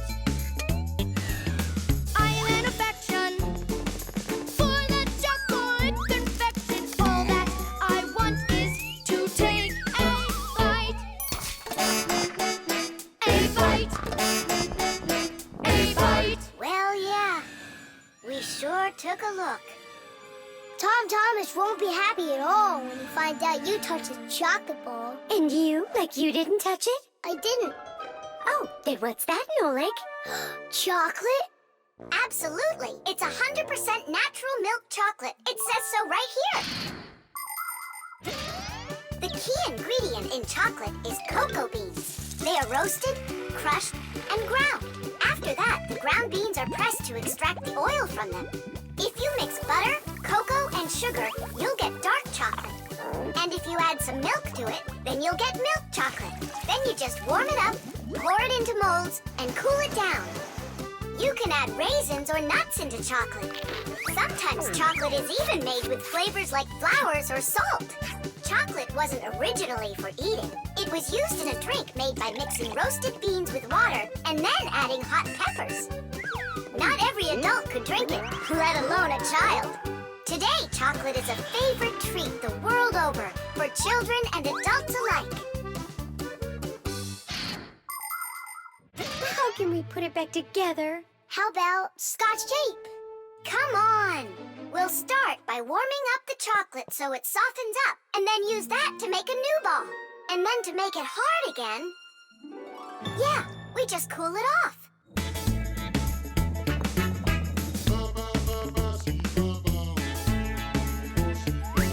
My chocolate confection has got an imperfection. Half of it's gone into thin air. But this is expected when chocolate goes unprotected. First you have got it, then it's not there. Not there. Not there. Titties! Done. Let's put in the toy. But we haven't even looked at it yet. Oh, it's so pretty. Tom Thomas is gonna love it. Oh, wait! Oh, what do you think of this idea? I've got a new confection of chocolate perfection. Safe in its wrapper, shining bright. Oh, what perfection! My brand new chocolate confection. I'll try my best not to take a bite. Hi there. Oh, what's that? A chocolate ball? You're lucky. Could there be a toy inside? Mm-hmm. But I can't take off the wrapper without Nolik. You really can't do it without him? I can't. I told Nolik I wouldn't. Your chocolate is gonna be delicious. Go on, you can eat a little. If you say so, I'll eat the chocolate. But we won't open the toy without Nolik. Good chocolate. Come on, don't you want to know what the toy is? We won't tell. All right, just a peek, and we'll close it right up.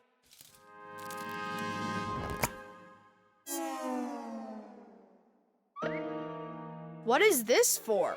Titties! Nolik? Really? How did you get in there? Surprise!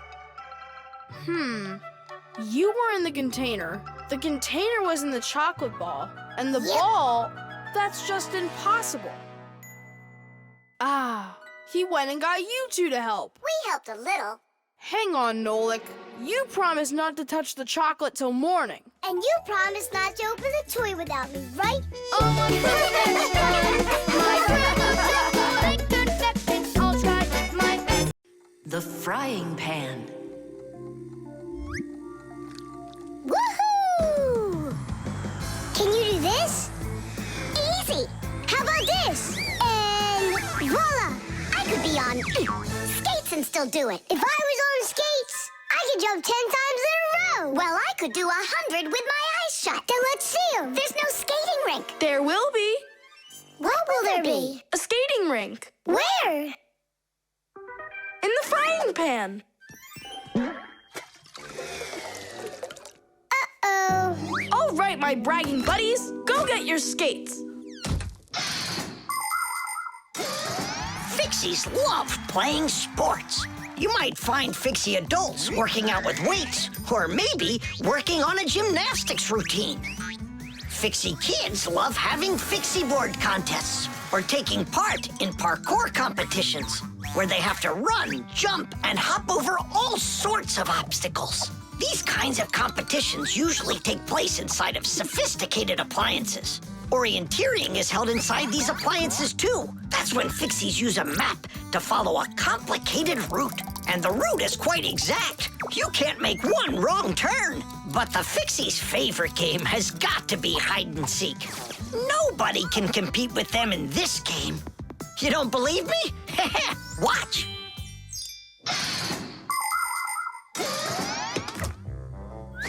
The rink is frozen. So, who's first? Nolik, come on.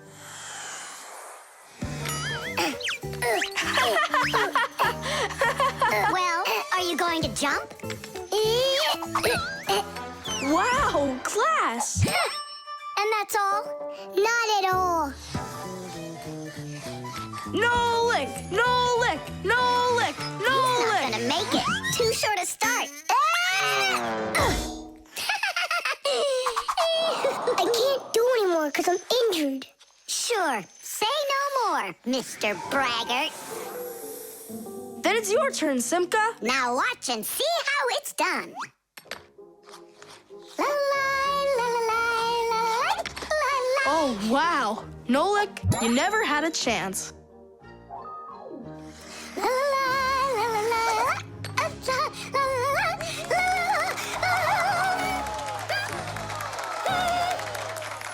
Just like always. She gets in my way, and now she's gonna win. Nolik, do you really want to beat her? Uh-huh.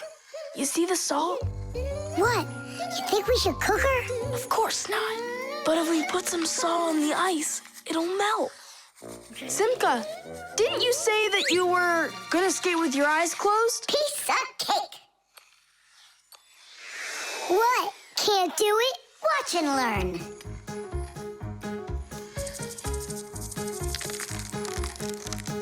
One. And two. Well done. And three.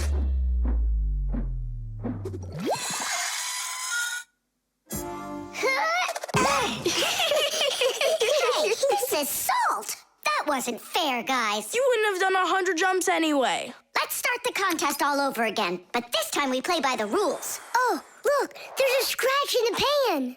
What? What a disaster!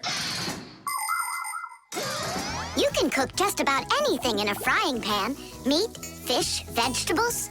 In order to stop food from sticking to the pan, modern frying pans are covered with a non-stick coating like Teflon. You can cook in these pans without even using oil, and they're easy to clean. But you have to treat this kind of kitchenware very carefully. It's better not to use metal spatulas or forks that can scratch it, because you shouldn't cook food in a pan that has scratches on it. It can be really dangerous for your health. Yeah, this pan's completely shot. It's all because of your dumb bet. It's all because someone was cheating. Mom's back. Please, Simka, help me out, will you? I'll give you any wish you want. Or 3. No, 5. 5? I can help you. If you guys jump up and down 100 times on one leg. We could do 200. Tom Thomas, what do you say we make those crepes?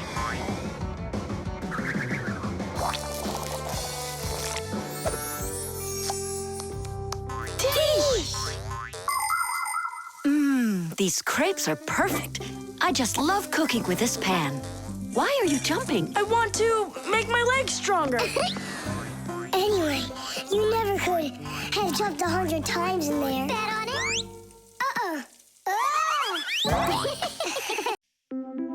Buttered bread.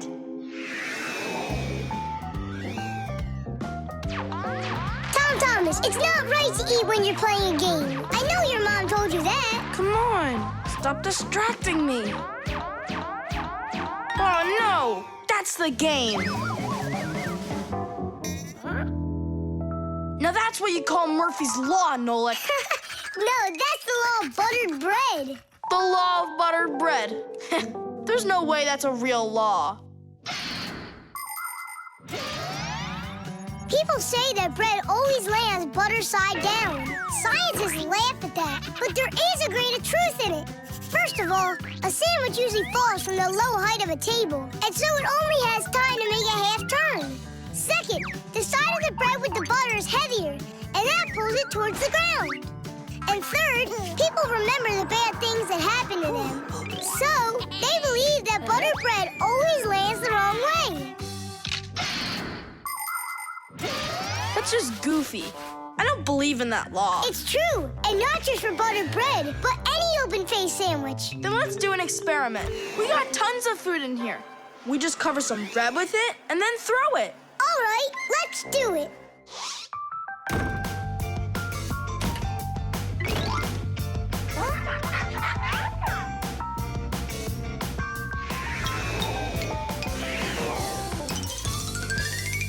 Didish! Well, jelly side down. Uh-huh. And the cheese went down. And the chocolate spread's out of luck, too. The bologna didn't do any better. Do you believe me now? Not yet. Let's keep going. We should try some other methods of throwing.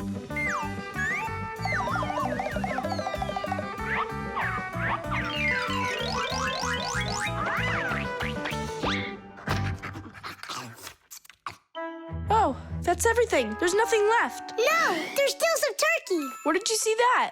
Here it is. Take some from this plate instead. Your mom already cooked it. Hey, turkey, show him how you're supposed to fall.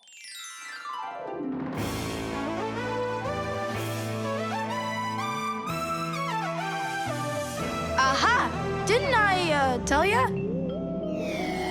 You vandals! Why are you throwing food all over the place? It's simply awful. Hey, give it back! Please, we're testing the law of buttered bread. You gotta be kidding. Your mom is gonna love you for that. Can you please put the sandwich on a plate already? It's too heavy for us to keep holding it up.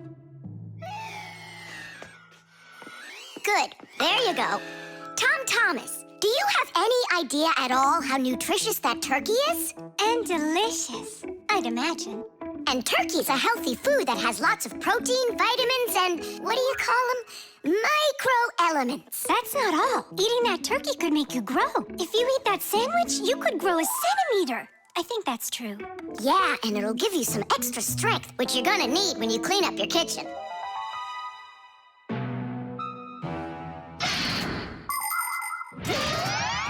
Humans eat food not only to make them strong, but also to grow and develop. Take a look at all these different foods. Do you think they have anything at all in common? Well, actually, they do. All foods contain nutrients like proteins, fats, and carbohydrates. Combining them properly is the science of nutrition. Foods with fats and carbohydrates give humans energy, while those with protein are essential for helping children grow. People love to eat food that is delicious, fresh, and assorted. Try to eat all sorts of good foods like salads and soups, cereals, potatoes, vegetables, and meats, and not just sandwiches. But when it's time for a little snack, a sandwich can be just right, and it's so easy to make.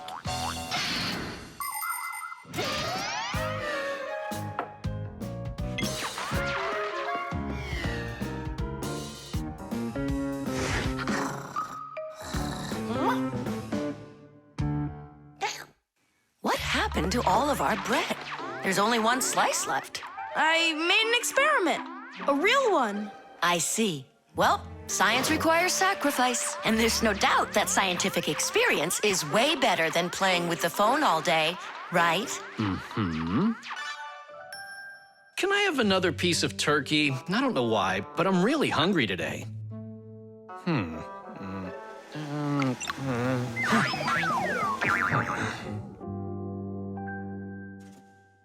No, that's what I call Murphy's Law. No! That's what they call the law of buttered bread, Dad. Did you hear? The law is the law. The toothpaste. Astronaut food, ready. Rocket ready. And who's flying to the sun? Me. I'm ready. A real hero. Tom Thomas. Did you see? There it is. You nearly spoiled a vital experiment. Of global, interplanetary significance. Spoiled what? Our scientific testing of the latest toothpaste formula. I will brush my teeth with it. And I, as chief dentist, will be monitoring the testing. And so, I don't want you even touching it. Great. How am I supposed to fly to the sun now? Strange. They make that toothpaste for kids. So? Then why is your mom using your dad then? That's right. I'm gonna go tell her. Mom, that new toothpaste, I should test it. No, I'm using your dad, because he's a responsible person. And so am I. I'm very responsible. Who knew? Your room's a total mess. I had no time to clean it. You didn't water the plant. I forgot. Did you brush your teeth? Yeah, for a whole minute, too. You're supposed to brush your teeth for 2 minutes, in the morning and at night. Sorry.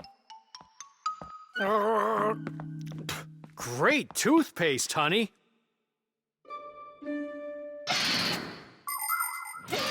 If you don't want to get a toothache, you need to take good care of your teeth by brushing them with a toothbrush and toothpaste.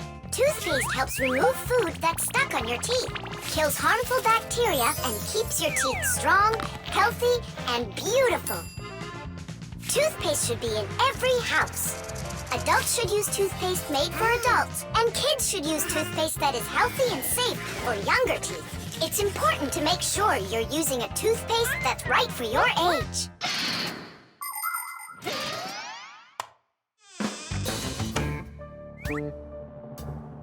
Thomas, don't touch it. It's for the experiment. I'm just gonna smell it. Don't worry. Well? It smells like bubble gum. Hey! Just a peek at the collar, that's all. Come on, do you want to spoil the experiment? Now put that toothpaste right back. Again?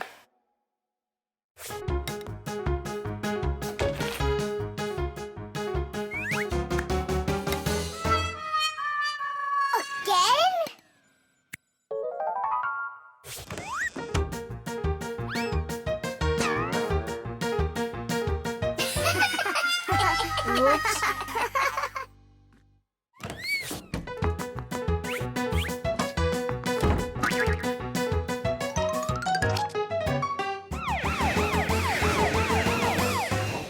Well now, so we caught you again. I want to try this toothpaste so bad, but how? Well, what if you...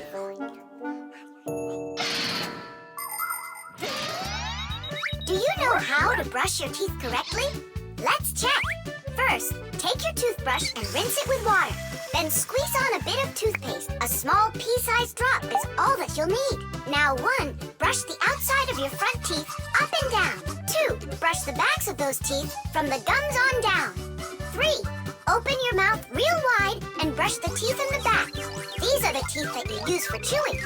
Go back and forth, over and over. You should brush a full 2 minutes, no less.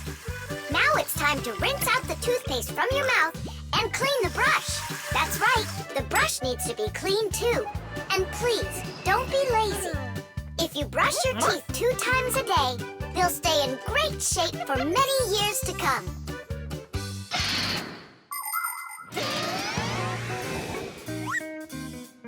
Mom, Dad, see? I've done everything.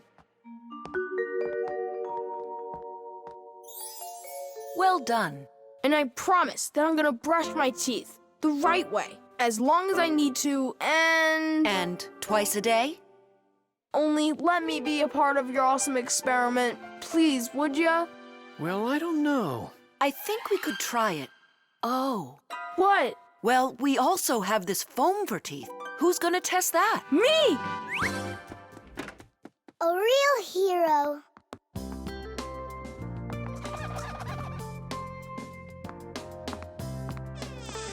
How many ways did we try to get him to brush his teeth before that didn't work? We never sparked his imagination before. Your idea about the experiment was brilliant. Simka, do you think we should tell him? The answer's no. We can't disrupt the experiment. The coffee maker. Tadish! Hi there, Tom Thomas. Are you ready for school? Uh-huh. And you? I'm helping Marcia today for school. 3 more patients? How in the world can I do it all? I have that new equipment being delivered, and I'm leading this week's case presentations. Oh well, somehow I'll have to figure out how to do it. Good morning. Yeah, just great, huh? I got work piled up to the ceiling. Okay, a cup of coffee is the only thing that can save me today. Now what? The last thing I need's to be late. The coffee maker started its cleaning cycle. She'll have to wait. What's the problem? Why don't you work? Are you going to work or what? Oh, the poor coffee maker. Tom Thomas's poor mother. That's enough! Work already! What is going on today? Hey, Mom, come on. Let me give it a try. I can't take any more of this. We've got to help her. I really hope nothing broke in there. Don't worry, we'll get it working. Just distract your mom. Mom, and what if the coffee maker just started working again right now? Would that save your day, you think? Early coffee makers would do nothing more than heat up the water and force it through the ground coffee. Today's generation of devices are often called coffee machines. They can do so much more and even remove the mineral deposits themselves. These machines can make your coffee any strength and add milk and sugar if that's how you like it. And most conveniently, they can grind the coffee beans right before brewing. Just press the button and the fresh cup of coffee is ready. And that aroma. The main thing with any coffee maker is to be nice to it. Then you just give it some time and it starts working by itself. That is just absurd. Restarting it is the first step. Simka, get over there and open and close that contact.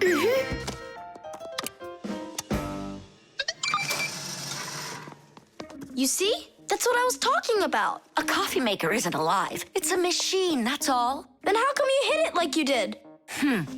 But if you're really nice to it and you pet it, then she'll purr. Hear that? It liked that a lot. Coffee maker, blink to us when you're ready to start working. Turn on the display. See that? It answered us. It behaves like it's really alive. Well, coffee maker, make coffee. It's impossible. Kitty! Time for a little surprise. Just don't give up our secret. You fixed it somehow. What's your secret? It's simple. If you handle appliances with care, then they'll take care of you.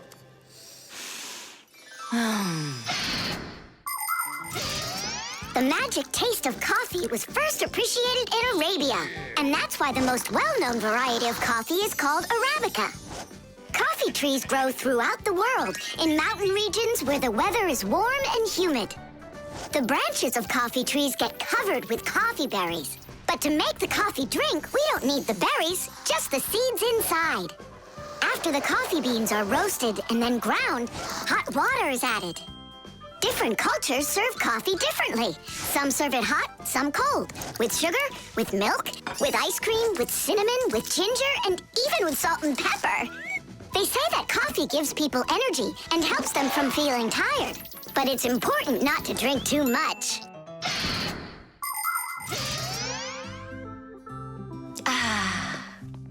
Tom Thomas, you're a powerful wizard. She believes it. It's remarkable. I can't believe an ordinary coffee maker can be so emotional. Poor thing. Forgive me, huh? And that's not all. If you take care of your coffee maker and you're nice to it, it can even sing a song. Oh, my dear Augustine, Augustine, Augustine. I've got to be hearing things. You've got me under your spell, Tom Thomas. Time to go. Augustine. Oh, my dear Augustine, Augustine. Why did you start singing? Sorry, I got carried away. And I got carried away. Sing me that song again, will you? Oh, my dear Augustine, Augustine, Augustine. Oh, my dear Augustine, everything's gone. The telescope. Ooh,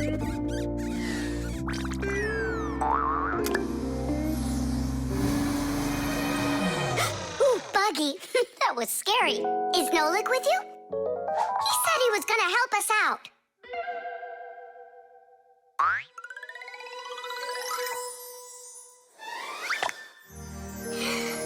Beautiful. Whoa, just look at all those stars. It's just like magic, this telescope. Splendid.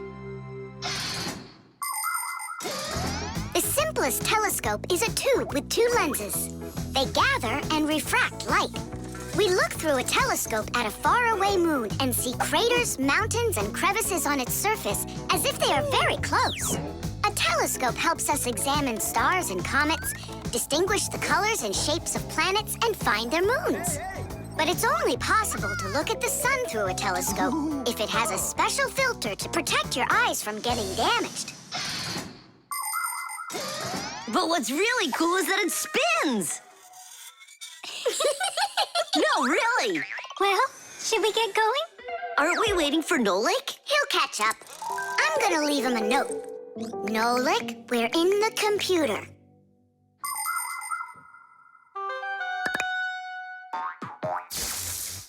Hey! Here I am. Hello? Where is everybody?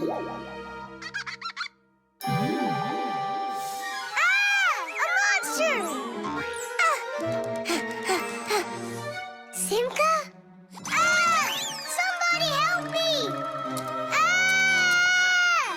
A monster ate Simka! He's in the telescope! Ate? She was here a minute ago. The only thing left of her is her Fixie tag! A huge monster, enormous, with sharp teeth and jaws like that! Mamma mia! And horns on its head? It's got everything! Ah! The monster! I know you are, but what am I? What's all the screaming about? You aren't eaten! What do you mean, eaten? By the monster that was after you! The monster attacked fire! An unfortunate left turn. Fire! Did it want to eat you? Who? The monster! It's enormous, with jaws like that! Yeah, and horns on its head. And what about tentacles? Oh, yeah. I think I know who that is. It's a Fixie eater. He's gonna eat us! But Fixie eaters, they don't exist. For real? It could be from another planet. This is our sun, and the Earth isn't the only planet revolving around it. But people couldn't even imagine that idea until the telescope was invented. Then astronomers could finally see how our solar system is organized. The closest planet to our sun is a small planet called Mercury. Then comes the planet Venus, then our Earth, then Mars, Jupiter, Saturn, Uranus, and Neptune, the furthest planet. Is it possible that life only exists on Earth? So far, not even living bacteria has been found on any of the other planets, let alone human life.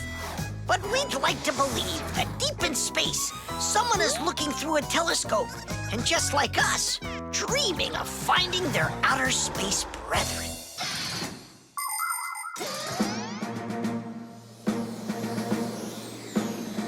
That's where it was! Come on out, Fixie eater. We're gonna need to use live bait. Where are you gonna get it from? It's me? Nolik, he knows you already. Don't be afraid. We won't let him hurt you. There's no way. Fixie eater, come out right now. Ah! I'm not afraid. I'm not afraid of you. Barely. Ah! Help me! Ah! Catch him, fire! I gotcha. It's Buggy. That's who you just caught. Then where's the Fixie eater? Did you see the monster? Look at those jaws. Just like the monster. Nolik, show us where you saw the Fixie eater. Up there. I saw him through the telescope. Buggy, could you please go up to that corner over there?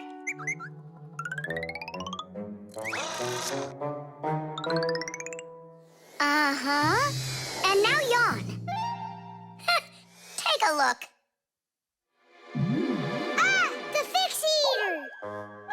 buggy? What do you think? Money.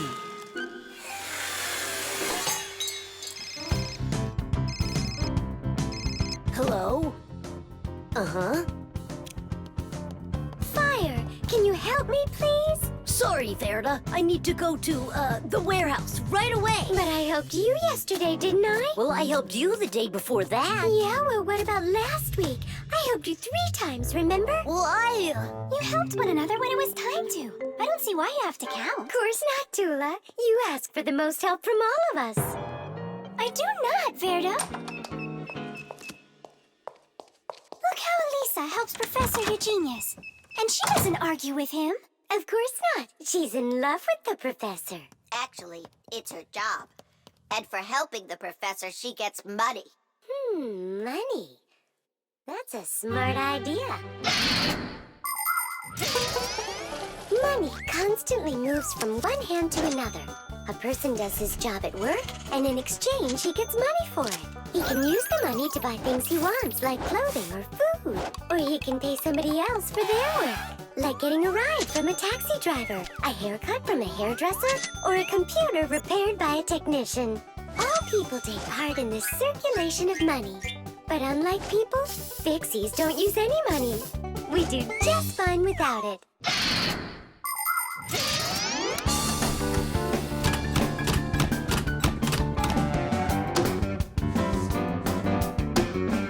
From now on, we'll do it like people do it. If you work for somebody, they give you money for it. And if you need some help, then you pay. And that'll stop the arguing. And all the false accusations. And those are for Simka and Nolik.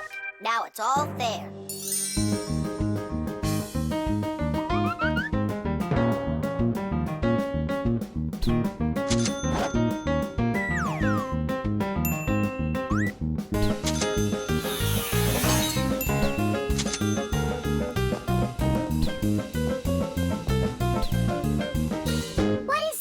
Money. What are we supposed to do with it? You don't know? You pay for someone to help you. I don't like this new idea at all. At all.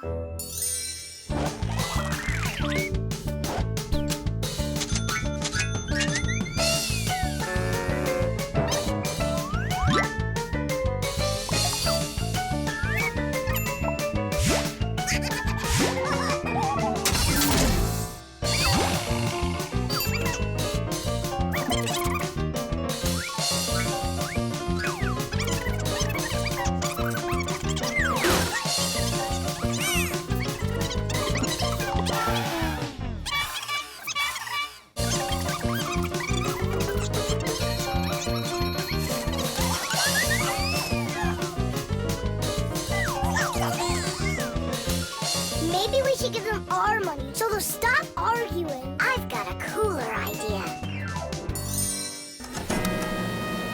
Hey, who needs money around here? 'Cause we've got it. Now there's enough for everybody. Where are you? We're in here. This is all your fault, Fire. And your fault. No, it's the money. That's whose fault it is.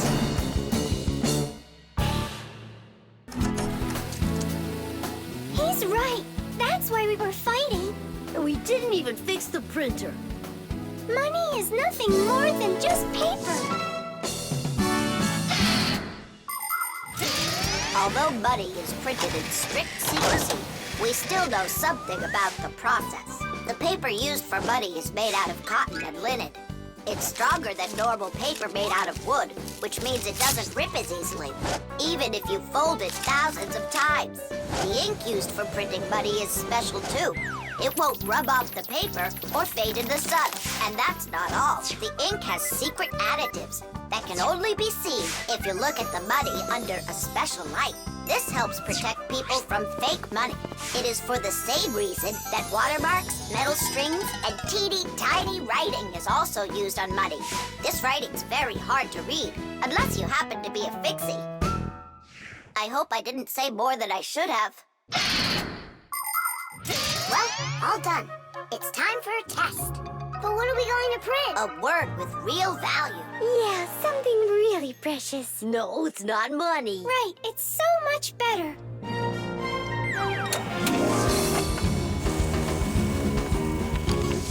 Friendship! Tish! The detective. All right, there that is. Wasn't it great that we got to stay after class and watch that movie together? Yeah, that film was great. That detective, what a guy. He figured out exactly who did it. Solving a crime's not easy at all. But it looks like a lot of fun. I think it would be so cool to go solve a crime. Where's my lucky screwdriver? I can't do anything without it. Here we go. This could be the crime of the century. Detective Nolik, are you ready? But we're not... There's no escaping our fate, colleague. Our time has come. In order to become a detective or an investigator, you need to be very attentive and astute. Because detectives solve mysteries, find missing things, and detangle the most twisted cases. For instance, who ate the whole cake without permission? A real detective will notice the minor details right away. Crumbs under the sofa, a trail of paw prints across the room. By following the clues, a real detective will easily discover the thief. All right, it's time for us to figure out who stole the screwdriver. And the screwdriver, don't we need to find it?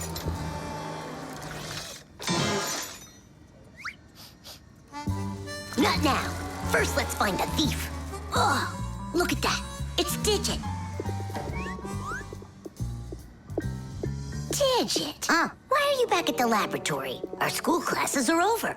I want to talk to the professor. I came up with the coolest thing to make. What cool thing? It's a secret. That's a bit hard to believe. All right now, suspect. What were you doing after school? What do you mean, suspect? There must be some mix-up here. You're trying to dodge the question? You want to change the subject on me? That's it. I'm leaving. No screwdriver, no experiments. Well, you want to take over for Eugenius, and that's why you stole his lucky screwdriver. You're under arrest.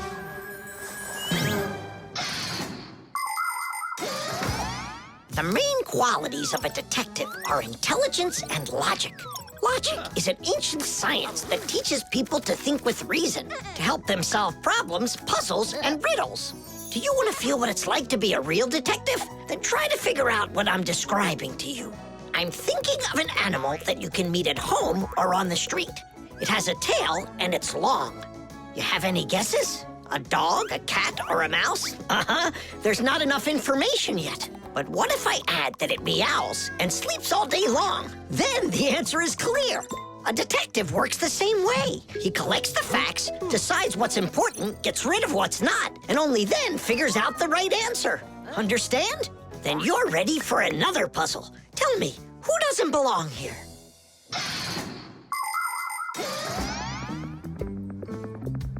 Are you gonna talk? What funny mustaches you got there. Oh, it's a party, right? Mm-hmm. They arrested me. Is this a game you're playing?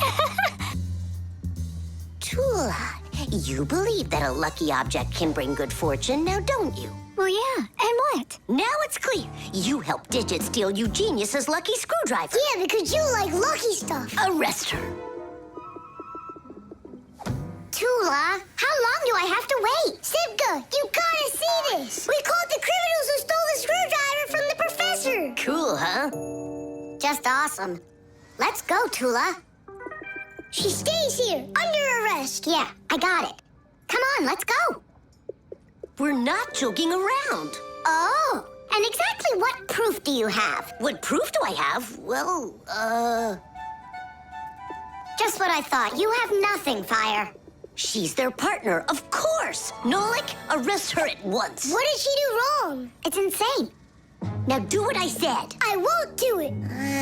You're with them. Stand with the crooks over there. Hey, we're partners, aren't we? Now wait a second. I'm wondering if you were the thief. Me? Yes, right. It's not me, I swear. I'm a detective. Nolik, please tell him. You put it away in the warehouse? Oh, Elisa, I've told you 100 times. Please, don't touch my mess. Appears I was a bit off track. You'd have been better off looking for the screwdriver, detectives. That's what I told you. All right, we'll look for a new tactic to use on our next case. What do you mean on your next case? Where's my lucky soldering iron? So, Detective Nolik, shall we begin? Vitamins. 7 times 5 is 35. 7 times 6. Wait a sec. It's Tom Thomas, are you ready? For what? For our walk. Did you forget? Oh, yeah. I'm having such problems with my memory. I keep trying to memorize this table, but I can't. If you want to improve your memory, you need vitamins. Vitamins? Well, how's it going, Tom Thomas? Not well. My memory's just terrible. Studying's getting me nowhere. Hey, don't be discouraged. We'll make your memory better with some vitamins. Oh, now you about vitamins. And who else? Just a school friend. Well, all right. Vitamins are very important for people's health, even though you don't need much of them. For instance, vitamin A is necessary for good eyesight and normal growth. Vitamin C helps keep you from getting sick. Vitamin D makes your teeth and bones stronger. Usually, people get the vitamins they require from a diet of fruits, dairy, vegetables, and other healthy foods. But if someone still isn't getting the vitamins their body needs, then doctors recommend taking special vitamin pills. All right, take out some vegetables and some fruit. And some berries. They have a lot of vitamins, too.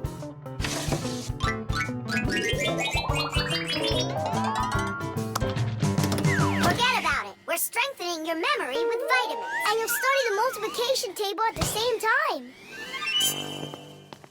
All right, then. There are 3 cherries in each pile. Tom Thomas eats 5 piles. Go on, eat. So, here's the question. How many cherries did Tom Thomas eat altogether? I don't know. What'd you say? I said I don't know. Try counting those pits, then. Huh. 15. That's right. And that means that 3 times 5 equals 15. Now, try my problem. Tom Thomas ate 3 pairs of apples. That's easy. The answer's 6. I just couldn't find more apples for that one. Tom Thomas, quit slacking off. To get this problem right, you have to eat the apples. They have vitamins.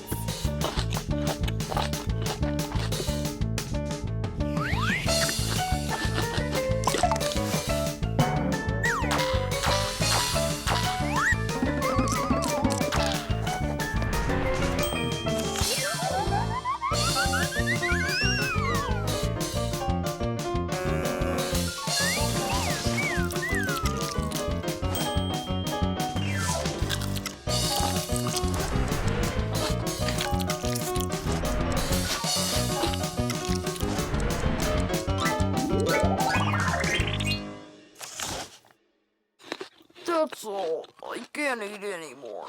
Keep eating. They have vitamins. Anyhow, we don't have enough carrots for me to learn how to multiply by 9. All right, then, I'll help you. To multiply 2 by 3, all you need to do is just add 3 2s together. It's much harder to multiply a number by 9. That takes too much time to add. That's why at schools they want you to memorize the table. But there's a simple way to multiply by 9 without the table or a calculator. Let's say you need to multiply the number 3 by 9. Put your hands face up in front of you. Now, find the 3rd finger from the left and bend it down. So what do we see? There are 2 fingers to the left of the bent finger and 7 fingers to the right. 2 and 7 means that the answer is 27.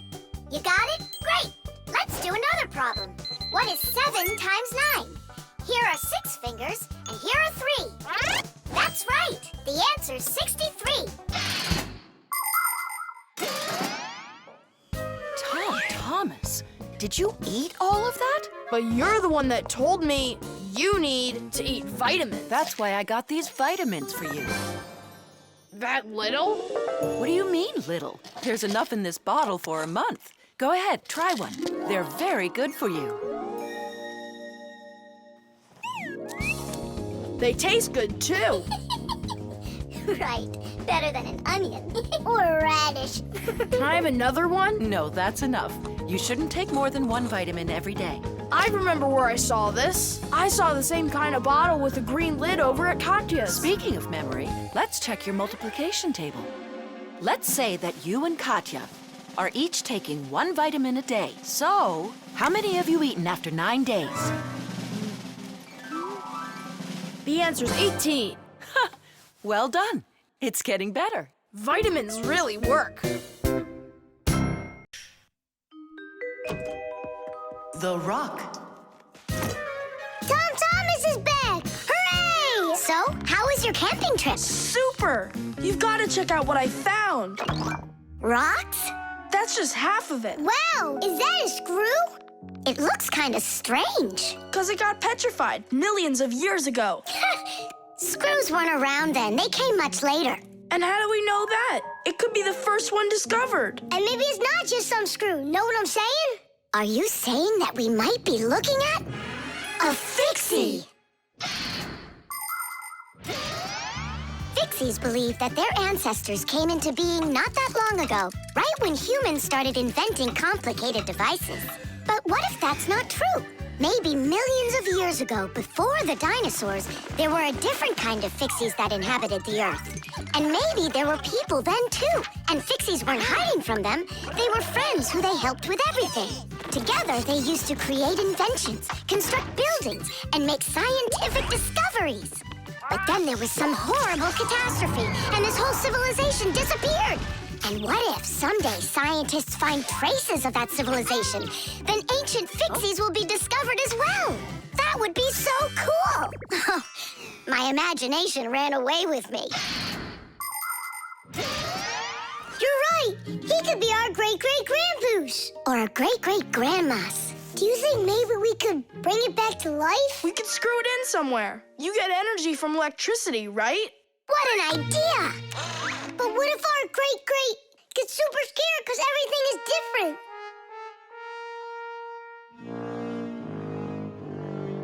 We can build him a prehistoric world to wake up to.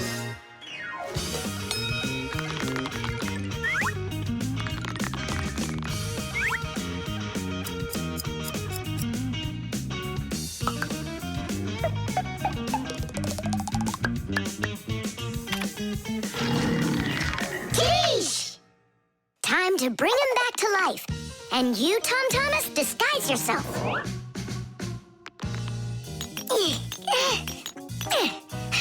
We'll break him like this. We need a different way to do it. We need more power for this.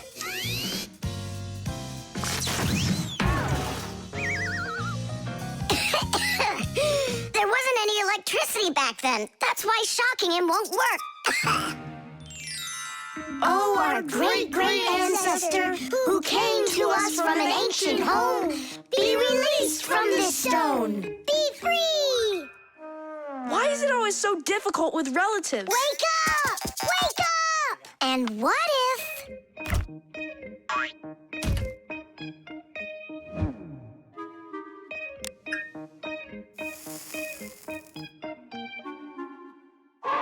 Yay!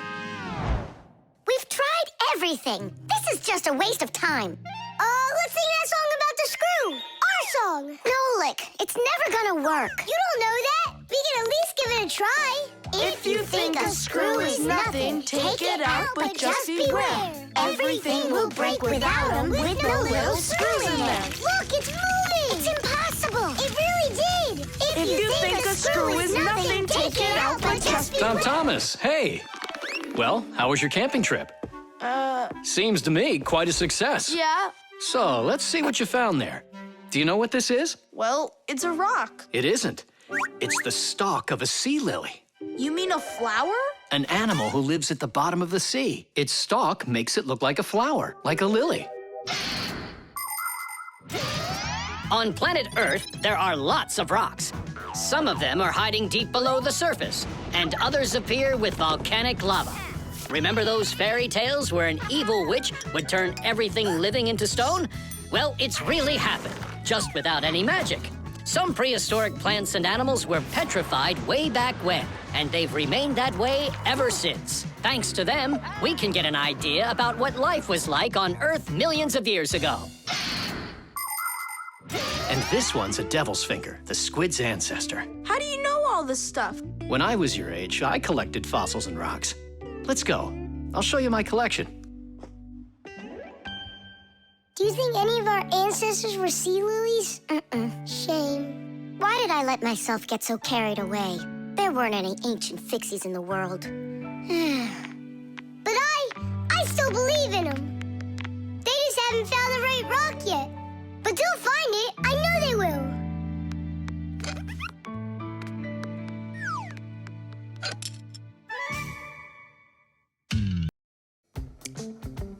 Water. Hi, I'm all ready. Nolik? He's gonna stay home like we agreed. Uh-huh, see you soon. Who is that? Nolik, it's you. I gotta go. I'll go with you. No, we've got an important job. Little kids aren't allowed. Why can't I help you? Because this work is very demanding, only it's boring. And you're impatient, so you'll bother us. Huh? But I am patientest. Patient some? I mean patient. Like totally patient. Prove it then. How? See that, water filter? You have to count how many glasses of water it cleans. How many do I need to count? If you can reach 100, I'll believe you're patient. Why do they need that filter? Why not just drink water out of the sink? Don't worry about it. You need to be counting. That was 1.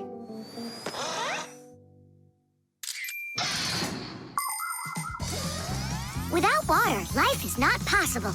The human body is made up of 2/3 water, and people need to drink it all the time, but only when it's clean water.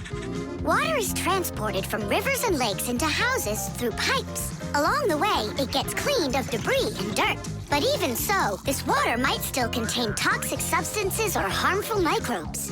That's why people use filters to clean water for drinking. No bad stuff can get through this last line of defense.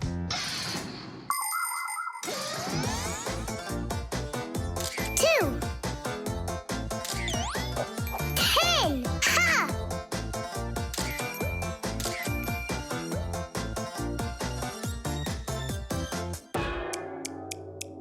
Where did they all go? They're not drinking anymore. How long do I gotta wait here? Thomas, are you thirsty? Then drink some water. But I don't want water. But you gotta. Don't you know that your body is almost all water? And so? And so what if you run out of it? Then all that'll be left of you is just some skin and bones. Oh, that's what my mom is always saying, that I'm skin and bones. There you go. That's why you need to drink water. Drink some more. And some more. Come on. That's all. I ran out of room. You have to have plenty of room left. Why do you care about how much water I'm drinking? Because I gotta count how much water's going through the filter. I really gotta. Yeah, and what? It's gotta go through me for you to count it? I'm totally full. What am I supposed to do? I've been waiting here in the kitchen all day, but nobody's drinking. What's going on? The filter is broken. You gotta call Simka right away. 415, 416, 417, 418, 419. Simka, it's an emergency. What? The filter's burning. You're really funny, Nolik. Simka, he's not choking. Something's going on over there. We gotta hurry.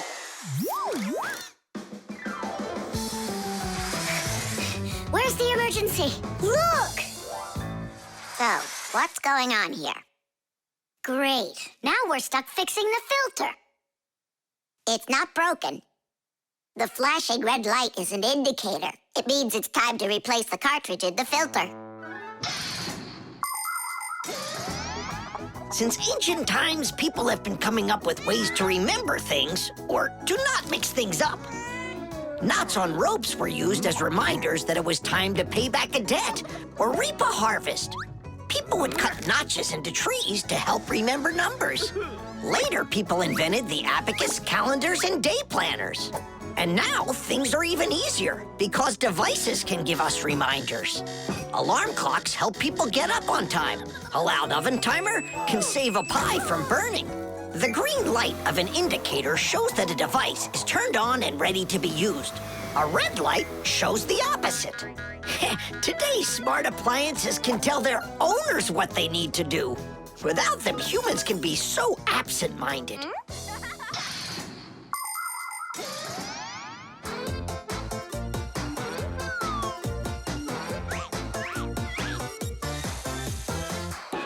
It's all ready. Titties!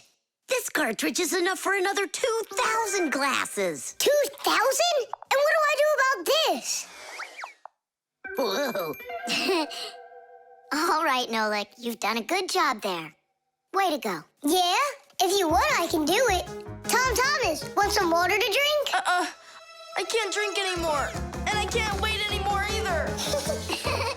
Well, looks like his indicator is flashing on now. The helicopter. It's very important, and I need your advice. Sorry, I'm late. Oh, girls, I can hardly wait to see this. Here it goes.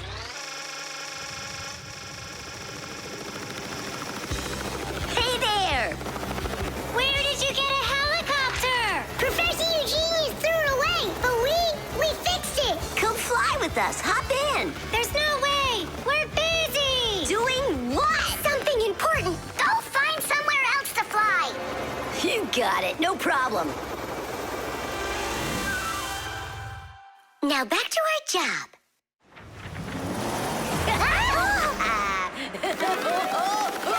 Stop it right now! You're bothering us, and you're going to fall. Land that helicopter. We can't do it. But you're flying it. Why can't you land it? Because there's the controller. Digit's our pilot.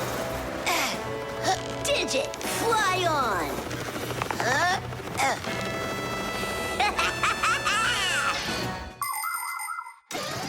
Helicopters fly with the help of propellers. The biggest one is called the main rotor blade. When the engine turns it, the rotor pushes the air with such a powerful force that it lifts the helicopter up off the ground. Of course, helicopters can't fly as fast as airplanes, but they have the ability to easily land on a small patch of ground. And unlike airplanes, helicopters can hover in the air for a long time and even fly backwards. Digit, turn us to the left. No! Turn right! And higher! Digit, Fire and Nolik are being dopey, but you're smart enough to know it's dangerous. Just land it. Hang on. This is one amazing rotor-driven machine. Leonardo da Vinci himself had a design for one, and now look who's controlling it. It really is impressive. You're a total ace on that controller. And so smart. And brave. The girls really like boys like that. That's how I roll. Sure, yeah, you're great. Now land it. Digit! Oh! The wall! Nolik, don't panic. We're gonna have to jump. Whoa! What about me?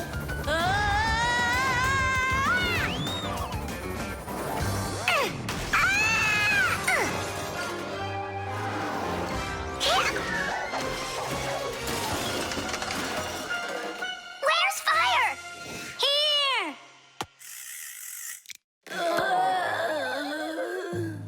You could have crashed. And if it wasn't for us... If it wasn't for you distracting our pilot, everything would have been okay. A real pilot, you know, shouldn't get distracted. And first he has to learn how to fly on a simulator, right, Digit? Uh-huh. That's true, but we don't have one. Don't go anywhere.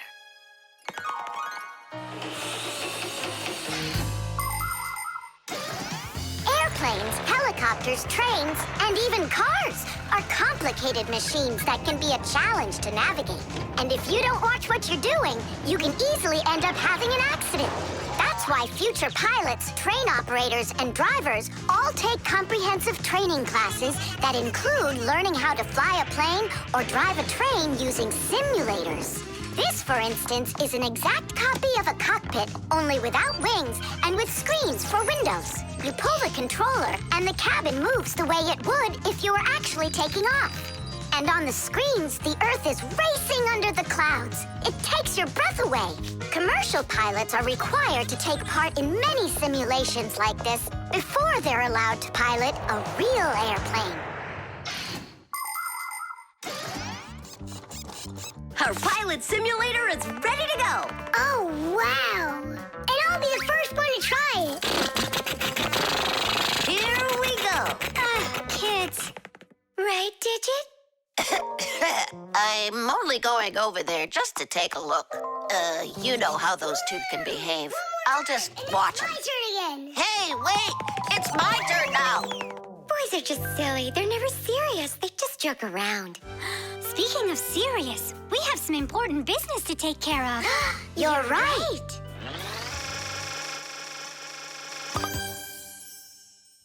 I can't figure out where I should put them.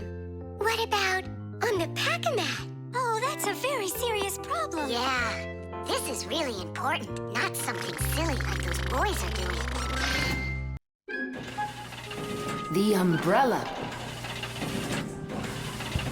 Well, so why isn't it working? We'll figure it out, colleague. Let's start by disconnecting the hoist. Otherwise, you know... Tula, you're finally here. Where have you been? Looking for an umbrella. What? What do you need an umbrella for? Because it'll be pouring rain today. Where'd you get that idea? I heard it. You're leaving already? Yeah, I have to wash the car before I go in. Ah, then I'll take an umbrella to work. Hmm? You know the omen, dear. Once you wash your car... It'll rain? Oh. Todd Thomas's mother was just joking. You don't joke with omens. It's going to be raining for sure, but it's no big deal if you've got an umbrella. Umbrellas are an ancient invention. They're almost 3,000 years old. In China and Egypt, umbrellas were made out of leaves, feathers, and paper. Servants carried them over their kings to protect them from the hot sun.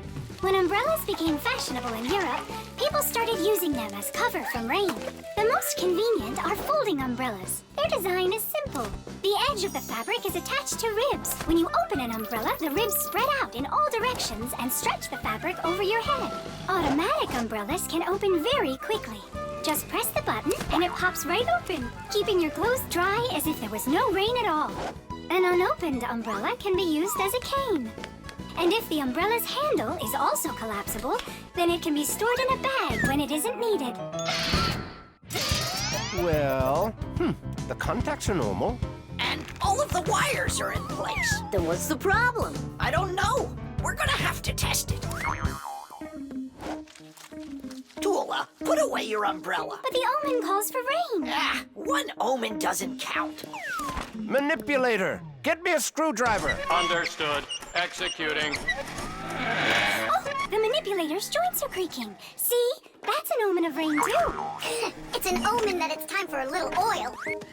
Want to help me? Just a sec. I'll help you.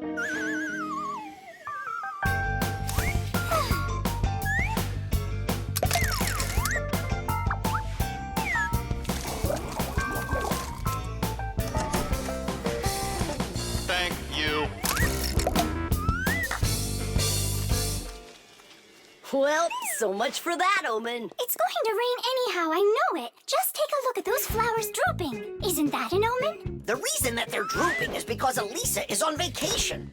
And my colleague forgot to water that plant. Oh, yeah. We'll finish the repair and I'll water them, I promise. Ah! This is the reason that it broke. This damaged part has to be replaced. Come on and help me. I'll get a replacement from the warehouse. 5 Fire's flying low, isn't he? And what? When birds start flying really low to the ground.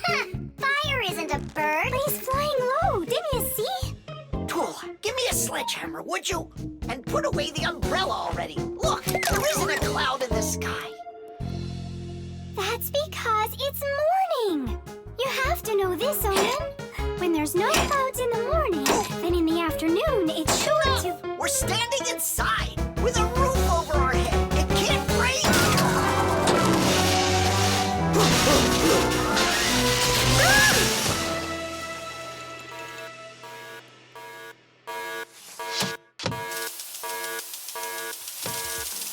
Look, it's raining. You see? I told you so, and you didn't believe me.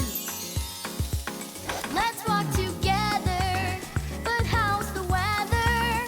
Outside the rain keeps on falling down. But raindrops do not scare me, in fact they make me happy. With my umbrella, I'm free to walk the town. With my umbrella, my sweet umbrella, I pop it open and twirl it round. Umbrella, my sweet umbrella, without my friend, I can't be found. At least I won't need to water the plants. You're right about that. Let's walk together, but how's the weather? Outside is sunny, a perfect day. But there's a superstition that comes to its fruition. With no umbrella, the rain will start to spray. With my umbrella, my sweet umbrella, I pop it open and twirl it round. Umbrella, my sweet umbrella, a better friend I have. Concrete. When will you be back from your fishing trip? Before dinner. So you won't have time to hang up the mirror again? If it's not one thing, it's another. We were just planning to hang it right now. It'll only take us 2 minutes, and then we'll go fishing. Papoose! Huh? What do you want, Nolik? When am I gonna go on a fishing trip with you? You know Fixies don't go fishing. But you promised me that today we would go and visit the aquarium. I was only planning on going there to clean it. So let's go fishing while we're at it. We'll pretend. Papoose, please. Okay, Nolik, but we'll just pretend to. Hooray! You're the best Papoose ever! Nah, those won't work. Why won't they? Because our walls are concrete. They're much too hard for nails. See that? It's gonna need to be drilled.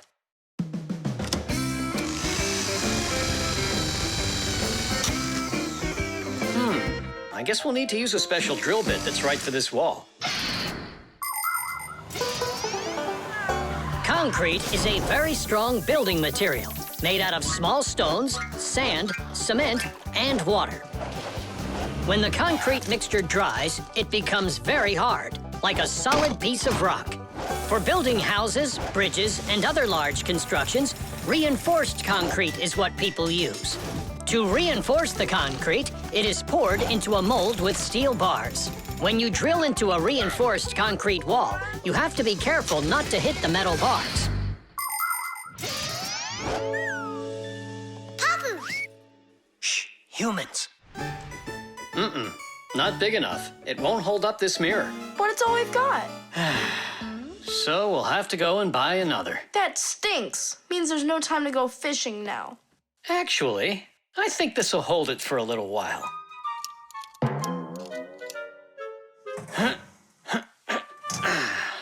That looks great. So, ready?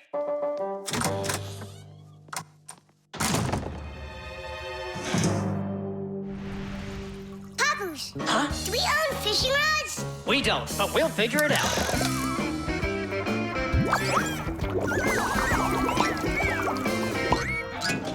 I really don't like how that mirror's hanging.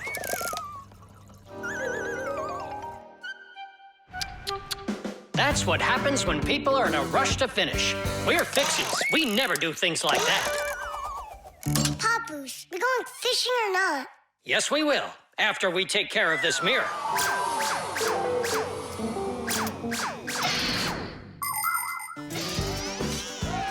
In ancient Rome, volcanoes helped make concrete. After they erupted, people would mix the volcanic ash with stones, lime, and sand. This concrete was used in many of the famous buildings constructed in that time. For instance, the Pantheon with its concrete dome. And this one is the famous Colosseum. It was also made with concrete.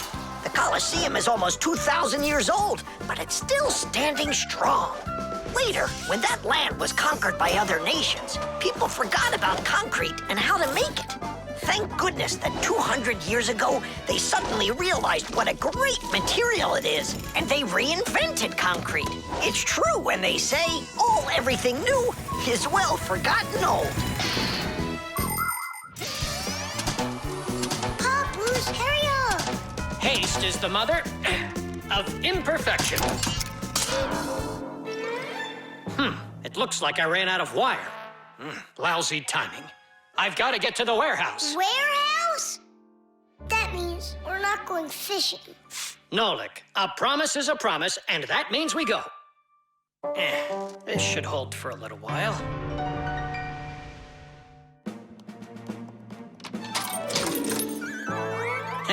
It's funny.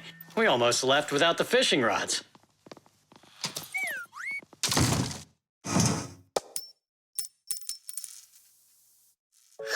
Don't panic. We did a good job of anchoring. Remember what I said? Haste is the...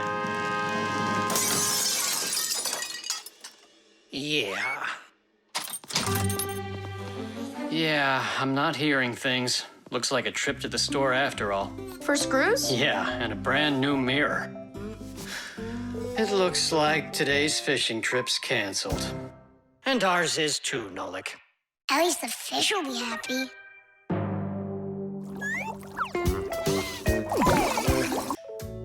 The masquerade. So, Tom Thomas, did you choose a costume for the New Year's party? Not yet. These are no good. I've been a pirate. How about a vampire? Did that. And a knight? Mm-hmm. This year I want to do something that's original. And what if... I know what! You can go dressed as me! As Nolik! Perfect! No one's ever gone as a Fixie, ever!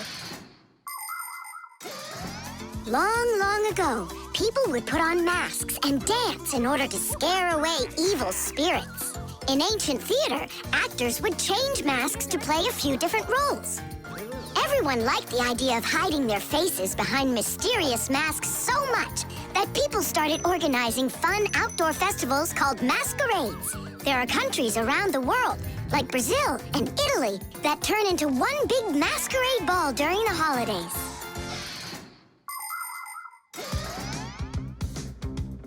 Hey there, what are you making? A costume for a masquerade! Can you guess who I'm going as? Yeah, but why does it have to be Nolik? 'Cause I came up with it. Fired be a much cooler costume.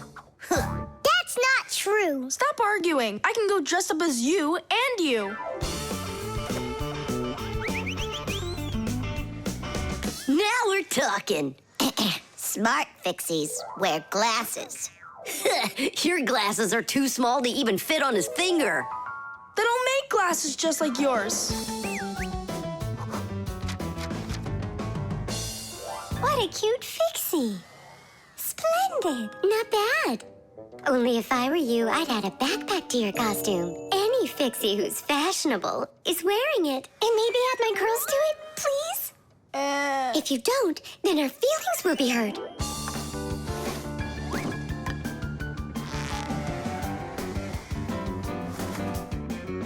Class. Did we cover everybody? Oh, we didn't include Simka. And where are we going to find room for her? What can I do about it? I already gotta get going. Then let's just not tell her. See you later, Tom Thomas. Thanks, guys. Kitty! What have you been doing all this time while I was busy loading up the confetti? We were doing our homework. And looking at this magazine? And talking. Yeah, all of that and more. That's gotta be the worst lying ever. Tell me what you're hiding. Have you lost your minds? Sorry, but there was absolutely no room left on Tom Thomas. That's not what I'm talking about. What is the #1 rule for Fixies? Well, what did we promise? We won't let out our secret. Right, but you just let it out. Now everyone will know. Tom Thomas wouldn't tell anyone about us. I hope he doesn't. Well, maybe. Everyone will figure that he's dressed up Like some nutty candy. What kind of nutty candy has a backpack on and glasses? We're in real trouble. I thought the glasses looked sharp. So what are we gonna do now? Call the professor, right? Or we should call Grampus or Papus. Ah! Don't panic. Let's wait till Tom Thomas gets back. There are many different types of masks, and some of them are very important. Medical masks are used by both doctors and sick people to reduce the spread of illnesses. Oxygen masks help people breathe. Fencers, hockey goalies, and boxers all use masks to protect their faces from being hit. The blue glass in a welder's mask is used to protect their eyes from dangerously bright light. Sea divers wear masks for swimming underwater. Without a mask, it would be very difficult to see the beauty of the underwater world. The masks that people wear at carnivals and parties, well, they're just for having fun and putting everyone in a good mood, or as a disguise, so that no one recognizes you right away. It can be a lot of fun to fool somebody like that.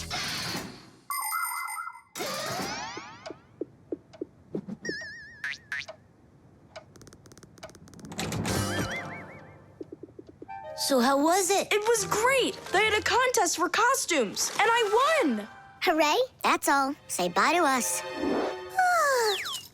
I hope you won't be upset, guys, but I couldn't tell anyone that I was a Fixie. Here's all I could think of.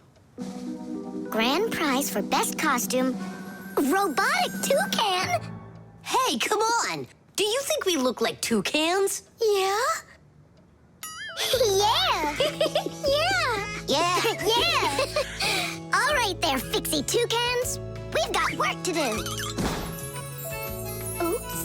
Happy New Year. The submarine.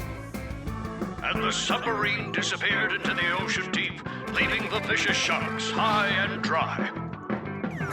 That cartoon was super. Class. Splendid. I wish we had a submarine too. What do you say we make one? But we don't know anything about building a submarine. What makes you say that? The most important thing for a submarine is to be airtight, so that it's impossible for water to leak in from outside. And inside, there needs to be a reserve of air for breathing. For a submarine to go underwater, it uses special containers. When the containers are filled with water, the submarine becomes heavy and starts submerging. When it's time to take the submarine back up to the surface, the water in the containers is switched back for air, and the light submarine climbs. And what are we going to make it out of? Out of, broken toys. And where are we going to sail her? In the aquarium.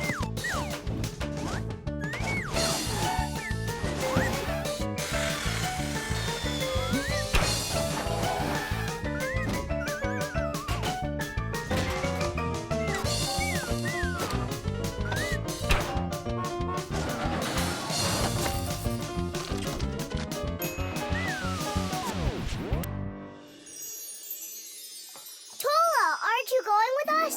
I'm afraid to. How come? What if water fills up the submarine and then we drown? Or those huge fish gobble us up? Come on, Tula. That's silly. Nolik's little and he's not scared of this. Yeah! Well, all right. Cast off the lines! The who? Unhook the rope, it means. Ah! You should have just said that. Are you ready? Time to take her down. We're sailing! It's just beautiful in here. There they are, the vicious sharks. Time to scare them. Turning right. Go after that one. You can't escape from us. Please stop it. Come on, come on, come Stop on. torturing the fish. It's terrible. What?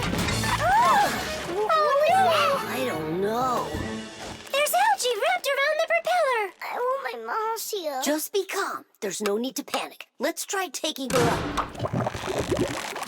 It's not working. Of course. No wonder I was scared. And so what do we do now? How about we open the hatch door? No, we can't. The water would pour into here, and then we would all drown. Well, in that case, I don't know. I need to come up with a plan. The world's first practical submarine was built almost 400 years ago in England. It was made out of wood and couldn't dive very deep at all.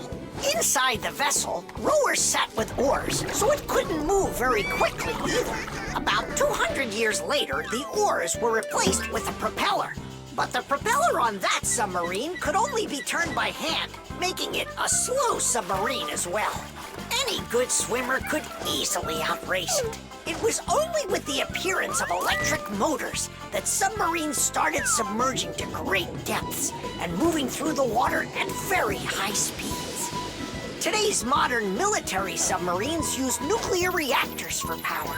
These submarines can stay underwater for months without resurfacing.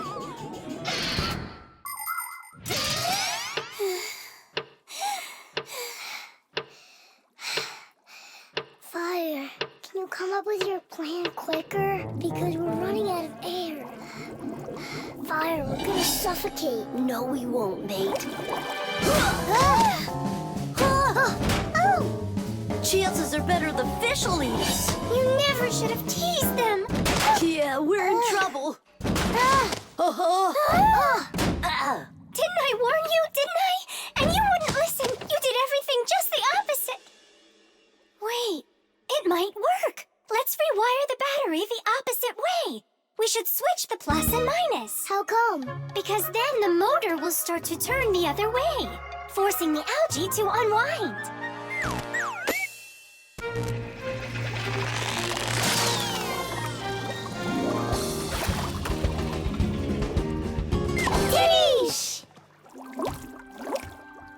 Hey, quit it! We won't bother you anymore, all right? Peace. Thank you so much, Tula. You really saved us. It's just because I was the one that was most frightened. No, it's because when things got really scary, you kept your cool about you. Wouldn't it be splendid if next time we built a helicopter? The traffic light.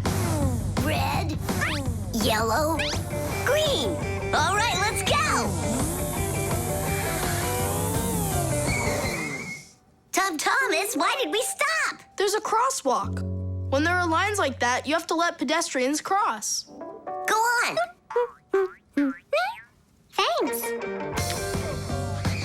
Have a good trip.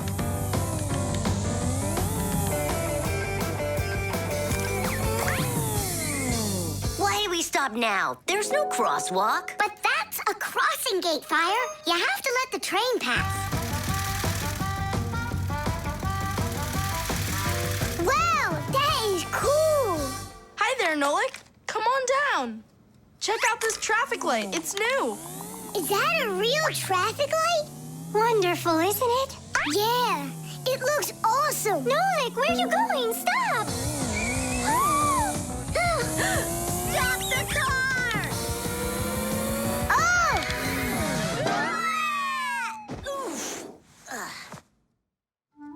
Did you lose your mind? What were you doing, huh? I wanted to see what a cool traffic light it is. What? And my dad just got this for me today. Now look at it. You were supposed to let me cross. You ran into the street when the light was red. A traffic light is a street lamp that sends multicolored signals to vehicles and pedestrians so they don't get in each other's way when they're on the road. When the light is red, it means stop. You must stay where you are. A yellow light tells drivers, caution, prepare to stop. You are only allowed to start crossing the street after the traffic light changes to the color green. And even then, it's important to remember, look both ways before crossing. Got it? You can only cross on green, Nolik. Even really little kids know that. But the light was green. No, it was red. No, green. It was red. It was green, I swear. Maybe you're colorblind or something. Yeah, possibly. What does it mean if you're colorblind? It means you can't tell colors apart. So you don't know which one's red and which one's green. That's what I am. Right. You never mixed up colors before this. Okay. What color is that nightstand over there? It's red. And the plane up there?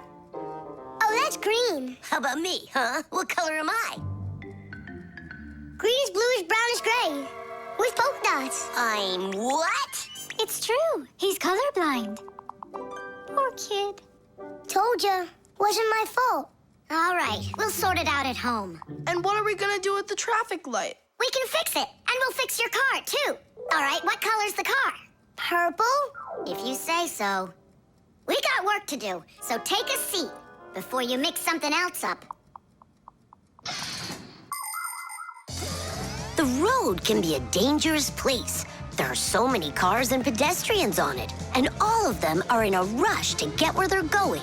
But be careful. Even if a driver notices a pedestrian on the road and brakes, it can still take quite some distance before the car comes to a complete stop.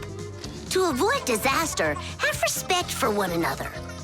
If you need to cross the street, go to the nearest traffic light, crosswalk, or sign with a pedestrian on it. While you're still on the sidewalk, look to your left and then to your right, and see how far away any cars, motorcycles, or bicycles are. If they're close, then just stay where you are. If the driver is responsible and polite, he will stop for you if he sees you from a distance. If you want to make yourself more visible when it's dark, attach safety reflectors to your clothes, and then it will be safe for everyone on the road.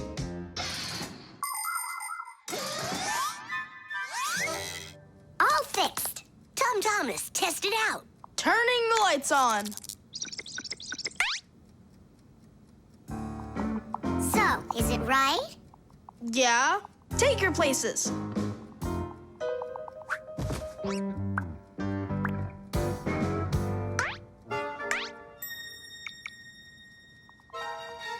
All right, let's cross. Ready, set, go! Stop! You got everything mixed up. The light is green in all directions. Ah! The game is up. You aren't colorblind, Nolik. You know what you are? You're a feigner. Me? Mm-hmm. Well, yeah. I got a little of it right in here. And once in a while, it goes up here. What's a feigner anyway?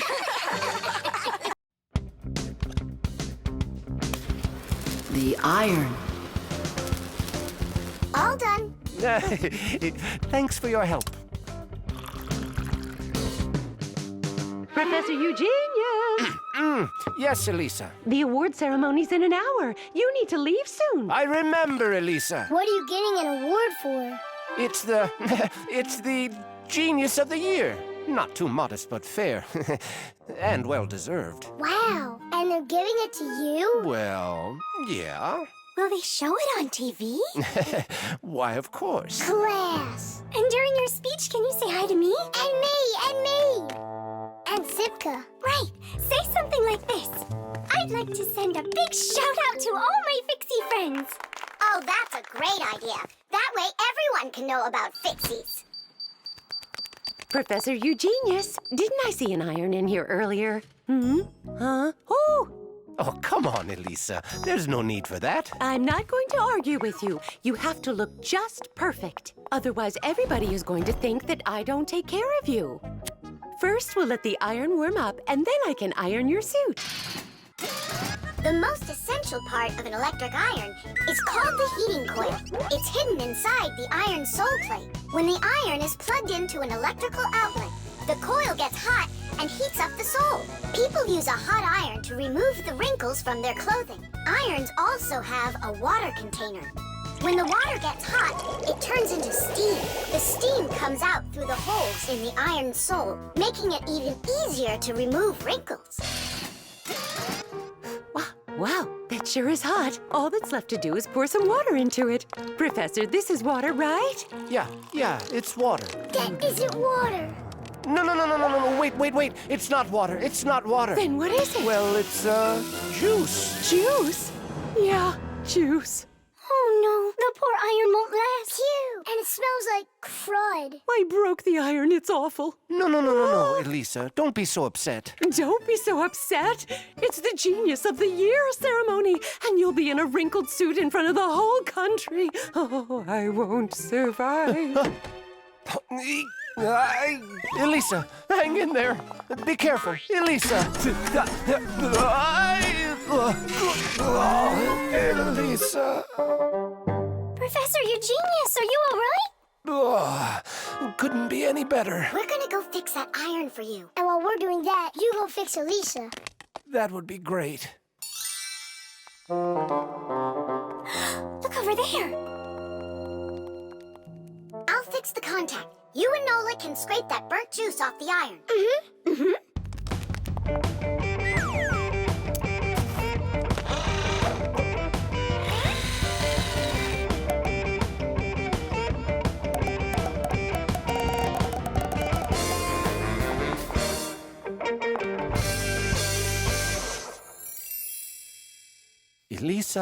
Elisa, please wake up.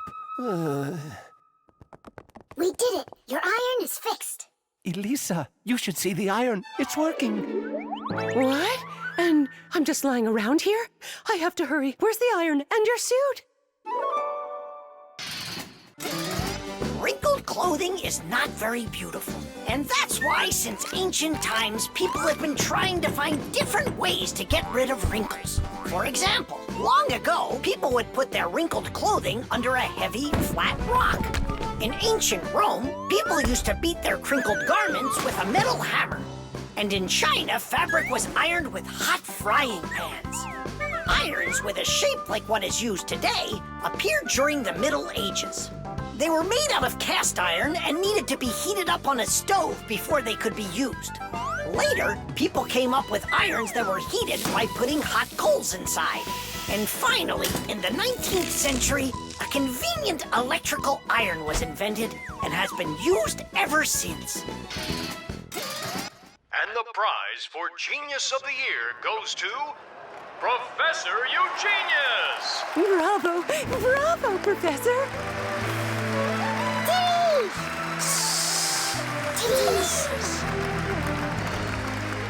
I thank you. I give my sincerest thanks to you. And may I take this opportunity to send my greetings to to all the Fixies. Just give me the prize. Oh, that was quick thinking. Brilliant! He is just astounding. Perfection from head to toe. Well, practically perfect. The heart. Where's my packing mat? It's not here either. I think my head's got a screw loose. Oh! Tom Thomas, why are you throwing your stuff around? Oh, because I got a real problem. What is it? I can't decide which club I should pick. Johnny signed up for robotics, and Katya's gonna be in chess. You call that a problem? Go with Johnny. And why not Katya? Then go with chess. But they don't have robots. My mom told me I should listen to my heart. Do you know how to do that? I found it. See you. Gotta go. Nolik. Simka can tell you. She knows everything. The heart is the main pump of a living organism. It's a unique muscular organ with a multitude of blood vessels attached to it. The main function of the heart is to continuously move blood throughout the body. The human heart pumps about 6 liters of blood every minute, even though this pump is not that large. Make a fist. Your heart is about the same size as that. To make sure your heart stays healthy, you need to strengthen it with plenty of exercise and a healthy diet.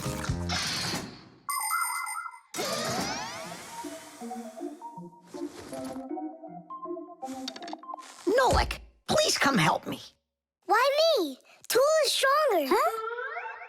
Interesting. And do you know what is meant by the word heartlessness? Well, I think it's, some kind of human illness. May I? Tula. Heartlessness is when a human or a fixie leaves someone who has a problem behind. Huh?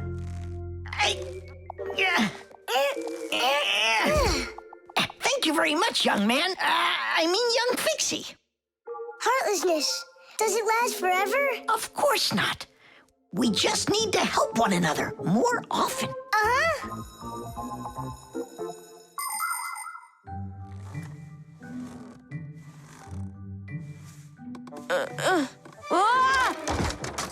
Tom Thomas, my friend. Here I am. How are you? How am I? Why do you care? Oh, by the way, I found out how you can listen to your heart. You need this tube. It's called a stethoscope. A stethoscope, but I don't have one. That's what I'm for. That thing is way too tiny. Your mom must have one. Oh, yeah.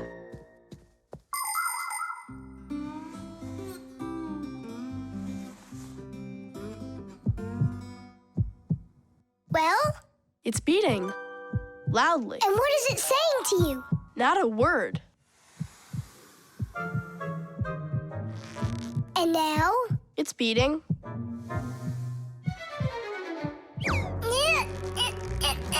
Huh? What was that?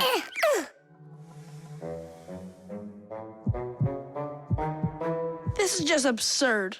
A heart can't talk. You know what? Why don't you just try again?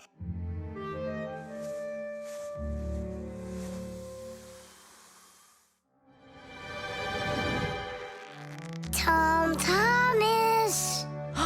Who is that? It's your heart talking. Boom, boom. Can you hear me? Uh-huh. I believe that robotics is right for you. And what about chess? Who cares about chess? Robots are way cooler. This voice reminds me of someone. Heh, so that's what you look like, my itty-bitty heart. Well, I did it from the bottom of my heart. When a human is at rest, his heart beats between 60 and 100 times per minute. This rhythm is called the pulse rate. Place 2 fingers on your wrist or your neck. Can you hear it? Boom, boom, boom, boom. You can count the beats. When you're sleeping, your pulse slows down. But when you get excited, run, or get worried or afraid, your heart begins to beat faster and pumps the blood harder. Sometimes it feels like it's beating so fast that people say, "Oh, my heart is going to jump out of my chest." But don't be afraid, it's not going anywhere. And when people say, "Listen to your heart," they don't mean that your heart can talk. It means that you should trust yourself and listen to your feelings. And then you'll definitely find the answer you're looking for. Looks like at the end of the day, I'm heartless. I couldn't help my friend at all. Nolik, but you helped. You really did. I finally figured out which club I want to join. Robotics, like I told you? Not that. I want to learn medicine.